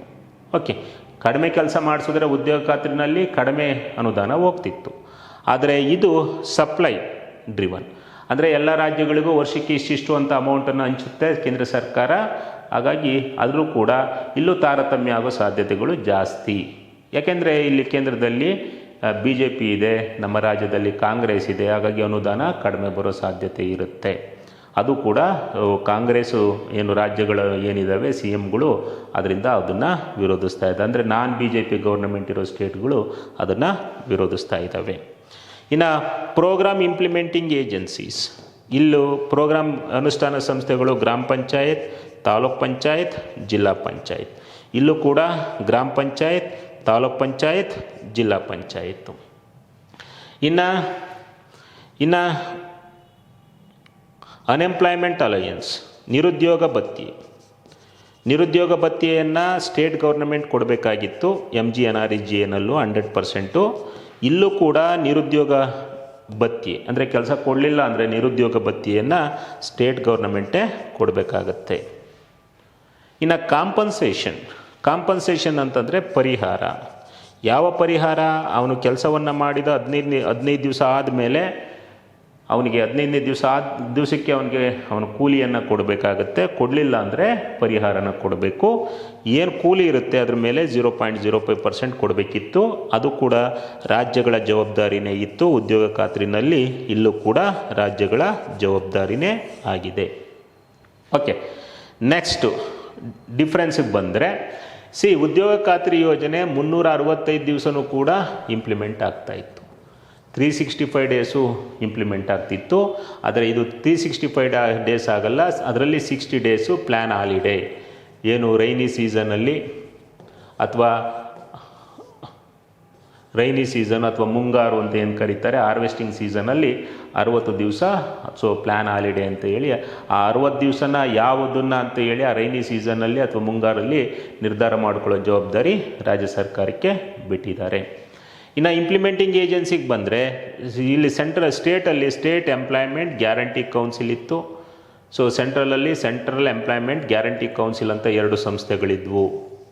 ಓಕೆ, ಕೇಂದ್ರ ಉದ್ಯೋಗ ಖಾತರಿ ಪರಿಷತ್, ರಾಜ್ಯ ಉದ್ಯೋಗ ಖಾತರಿ ಪರಿಷತ್ ಅಂತ ಅಲ್ಲಿದ್ವು. ಇಲ್ಲೂ ಕೂಡ ಸ್ಟೇಟ್ ಎಂಪ್ಲಾಯ್ಮೆಂಟ್ ಗ್ಯಾರಂಟಿ ಕೌನ್ಸಿಲ್ ಇಲ್ಲೂ ಇದೆ, ಅದೇ ಥರ ಸೆಂಟ್ರಲ್ ಎಂಪ್ಲಾಯ್ಮೆಂಟ್ ಗ್ಯಾರಂಟಿ ಕೌನ್ಸಿಲ್ ಇದೆ. ಅದ್ರ ಜೊತೆಗೆ ಇನ್ನೊಂದು ಸಂಸ್ಥೆಯನ್ನು ನೇಮಕ ಮಾಡಿದೆ ಇದರಲ್ಲಿ. ಅದು ಯಾವುದು ಅಂತಂದರೆ ಸ್ಟೇಟಲ್ಲಿ ಸ್ಟೇಟ್ ಲೆವೆಲ್ ಸ್ಟೀರಿಂಗ್ ಕಮಿಟಿ ಅಂತ ಒಂದು ಕಮಿಟಿಯನ್ನು ಇಲ್ಲಿ ನೇಮಕ ಮಾಡಿದೆ. ಅದೇ ಥರ ಸೆಂಟ್ರಲಲ್ಲಿ ಸೆಂಟ್ರಲ್ ಎಂಪ್ಲಾಯ್ಮೆಂಟ್ ಗ್ಯಾರಂಟಿ ಕೌನ್ಸಿಲ್ ಜೊತೆಗೆ ಸೊ ಸೆಂಟ್ರಲ್ ಅಥವಾ ನ್ಯಾಷನಲ್ ಲೆವೆಲ್ ಸ್ಟೀರಿಂಗ್ ಕಮಿಟಿಯನ್ನು ನೇಮಕ ಮಾಡಲಾಗಿದೆ. ಇಷ್ಟು differences between MGNREGA and VBG Ramji bill. Okay, ಇನ್ನು ಕ್ರಿಟಿಸಿಸಮ್ಗೆ ಬಂದರೆ ಕಾಂಗ್ರೆಸ್ಸು ಮತ್ತು ಇತರೆ ಪಕ್ಷಗಳು ಇದನ್ನು ಕ್ರಿಟಿಸೈಸ್ ಮಾಡ್ತಾ ಇದ್ದಾವೆ. ಮೇಯ್ನ್ ರೀಸನ್ ಏನು ಅಂತಂದರೆ ಹಲವಾರು ಕಾರಣಗಳಿಂದ ಕ್ರಿಟಿಸೈಸ್ ಮಾಡ್ತಾ ಇದ್ದಾವೆ.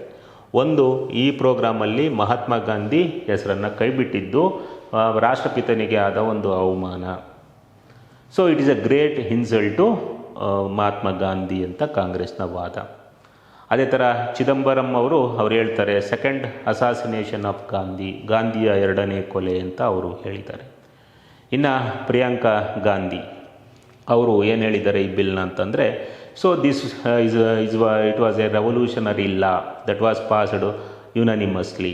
ಇದೊಂದು ಕ್ರಾಂತಿಕಾರಿ ದಮನಕಾರಿ ಮಸೂದೆ ಅಂತ ಅವ್ರು ಹೇಳ್ತಾರೆ. ಇನ್ನು MGNREGA ರೂಪಿಸಿದವರು ಯಾರು? Doctor Jean Dreze. ಅವರು ಕೂಡ VBG ರಾಮ್ಜಿ ಬಿಲ್ಲನ್ನು ಕ್ರಿಟಿಸೈಸ್ ಮಾಡ್ತಾರೆ. ಇದನ್ನು ಒಂದು ಕಸದ ಬುಟ್ಟಿಗೆ ಎಸಿಬೇಕು ಅಂತ ಅವರವರು ವಾದ. ಇನ್ನು ಸೊ ಏನು ಗ್ರಾಮೀಣಾಭಿವೃದ್ಧಿ ಸಚಿವರು ಯಾರಾಗಿದ್ದಾರೆ? ಸೊ ನಮ್ಮ ಸಚಿವರು ಶಿವರಾಜ್ ಸಿಂಗ್ ಚೌಹಾಣ್ ಅವರು ಇದನ್ನು ಸಮರ್ಥಿಸ್ಕೊಂಡಿದ್ದಾರೆ. ಅವರು ಏನು ಹೇಳಿದ್ದಾರೆ? ಗಾಂಧಿಯ ಕನಸು ಗ್ರಾಮ ಸ್ವರಾಜ್ಯ. ಆ ಎಲ್ಲ ಗ್ರಾಮ ಸ್ವರಾಜ್ಯದ ಧ್ಯೇಯೋದ್ದೇಶಗಳನ್ನು ಇದು ಹೊಂದಿದೆ.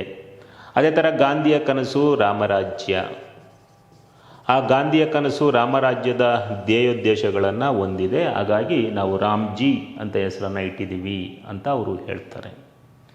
ಅಂದರೆ ಅವರು ಶಿವರಾಜ್ ಸಿಂಗ್ ಚೌಹಾಣ್ ಹೇಳೋದು, so the bill is aim to establish ರಾಮರಾಜ್ಯನ ಸ್ಥಾಪನೆ ಮಾಡೋದು ಈ ಬಿಲ್ನ ಇದು. ಅಂದರೆ spirit of Gandhi and the establishment of ರಾಮರಾಜ್ಯ.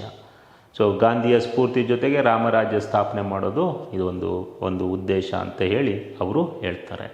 ಹಾಗಾಗಿ 2047 ನಾವು ಪ್ರತಿ ವರ್ಷ 120 ದಿನಗಳ ಉದ್ಯೋಗ ಖಾತರಿಯನ್ನು ಗ್ಯಾರಂಟಿ ಮಾಡಿದ್ದೀವಿ ಅಂತ ಹೇಳಿ ಅವರು ತಮ್ಮ ವಾದವನ್ನು ಅವರು ಸಮರ್ಥಿಸ್ಕೊಂಡಿದ್ದಾರೆ. ಇನ್ನು ಸಿಗ್ನಿಫಿಕೆನ್ಸ್ ಆಫ್ ಬೋತ್ ಆ್ಯಕ್ಟ್ಸ್, ಮಹತ್ವ ಬಂದರೆ VBG ರಾಮ್ಜಿ ಬಿಲ್ ಅಥವಾ MGNREGA ಎರಡರ ಮಹತ್ವವನ್ನು ನಾವು ನೋಡೋದಾದರೆ,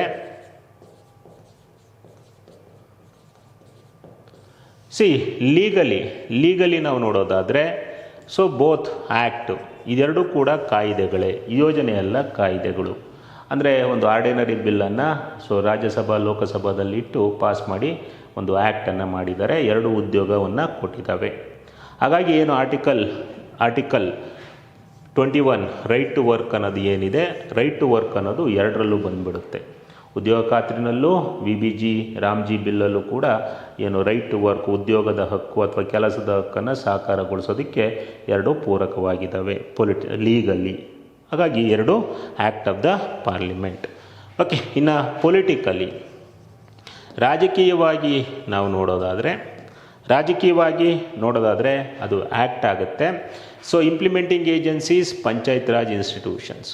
ಸೊ ಎಲ್ಲಿ ಯೋಜನೆಯನ್ನು ಕ್ರಿಯಾ ಯೋಜನೆಯನ್ನು ಎಲ್ಲಿ ಮಾಡ್ತಾರೆ? ಗ್ರಾಮ ಸಭೆಯಲ್ಲಿ ಮಾಡ್ತಾರೆ. ಗ್ರಾಮ ಸಭೆ ಅಂದರೆ ಗ್ರಾಮ ಪಂಚಾಯಿತಿಯ ಮತದಾರರು ಗ್ರಾಮ ಸಭೆಯ ಸದಸ್ಯರಾಗಿರ್ತಾರೆ. ಅವರು ಯೋಜನೆಯನ್ನು ಮಾಡೋದ್ರಿಂದ ಸೊ ಅದು ಪೊಲಿಟಿಕಲಿ ಏನಾಗುತ್ತೆ, ಒಂಥರ ಸೋಷಿಯಲ್ ಜಸ್ಟಿಸ್, ಸಾಮಾಜಿಕ ನ್ಯಾಯನ ಅದು ಒಳಗೊಂಡಿದೆ. Good example for direct democracy, ನೇರ ಪ್ರಜಾಪ್ರಭುತ್ವಕ್ಕೆ ಒಂದು ಉದಾಹರಣೆ ಅಂತ ಕೂಡ ಅಲ್ಲಿ ಹೇಳ್ತಾರೆ. ಆಮೇಲೆ ಆರ್ಟಿಕಲ್ 21 ಏನು ರೈಟ್ ಟು ವರ್ಕ್ ಅದನ್ನು ಸಾಕಾರಗೊಳಿಸಿದೆ ಅಂತ ಹೇಳ್ತಾರೆ. ಆ ದೃಷ್ಟಿಯಿಂದ ಕೂಡ ಇದು ರಾಜಕೀಯವಾಗಿ ಮಹತ್ವ ಪಡೆದಿದೆ. ಇನ್ನು ಸೋಷಿಯಲಿ ಎರಡೂ ನಾವು ಸಾಮಾಜಿಕವಾಗಿ ನಾವು ನೋಡೋದಾದರೆ ಸೊ ಗ್ರಾಮೀಣ ಭಾಗದ ಜನರಿಗೆ 125 ದಿವಸ ಕನಿಷ್ಠ ಉದ್ಯೋಗ ಗ್ಯಾರಂಟಿಯನ್ನು ಖಾತರಿಪಡಿಸುತ್ತೆ. ಅವರಿಗೆ ಸೋಷಿಯಲ್ ಸೆಕ್ಯೂರಿಟಿ, ಸಾಮಾಜಿಕ ರಕ್ಷಣೆಯನ್ನು, ಎಕನಾಮಿಕ್ ಸೆಕ್ಯೂರಿಟಿ, ಆರ್ಥಿಕ ರಕ್ಷಣೆಯನ್ನು ಅದು ಒದಗಿಸುತ್ತೆ. ಇನ್ನು ಆದ್ಯತೆಯನ್ನು, ಪ್ರಿಯಾರಿಟಿಯನ್ನು ಯಾರಿಗೆ ಕೊಡುತ್ತೆ?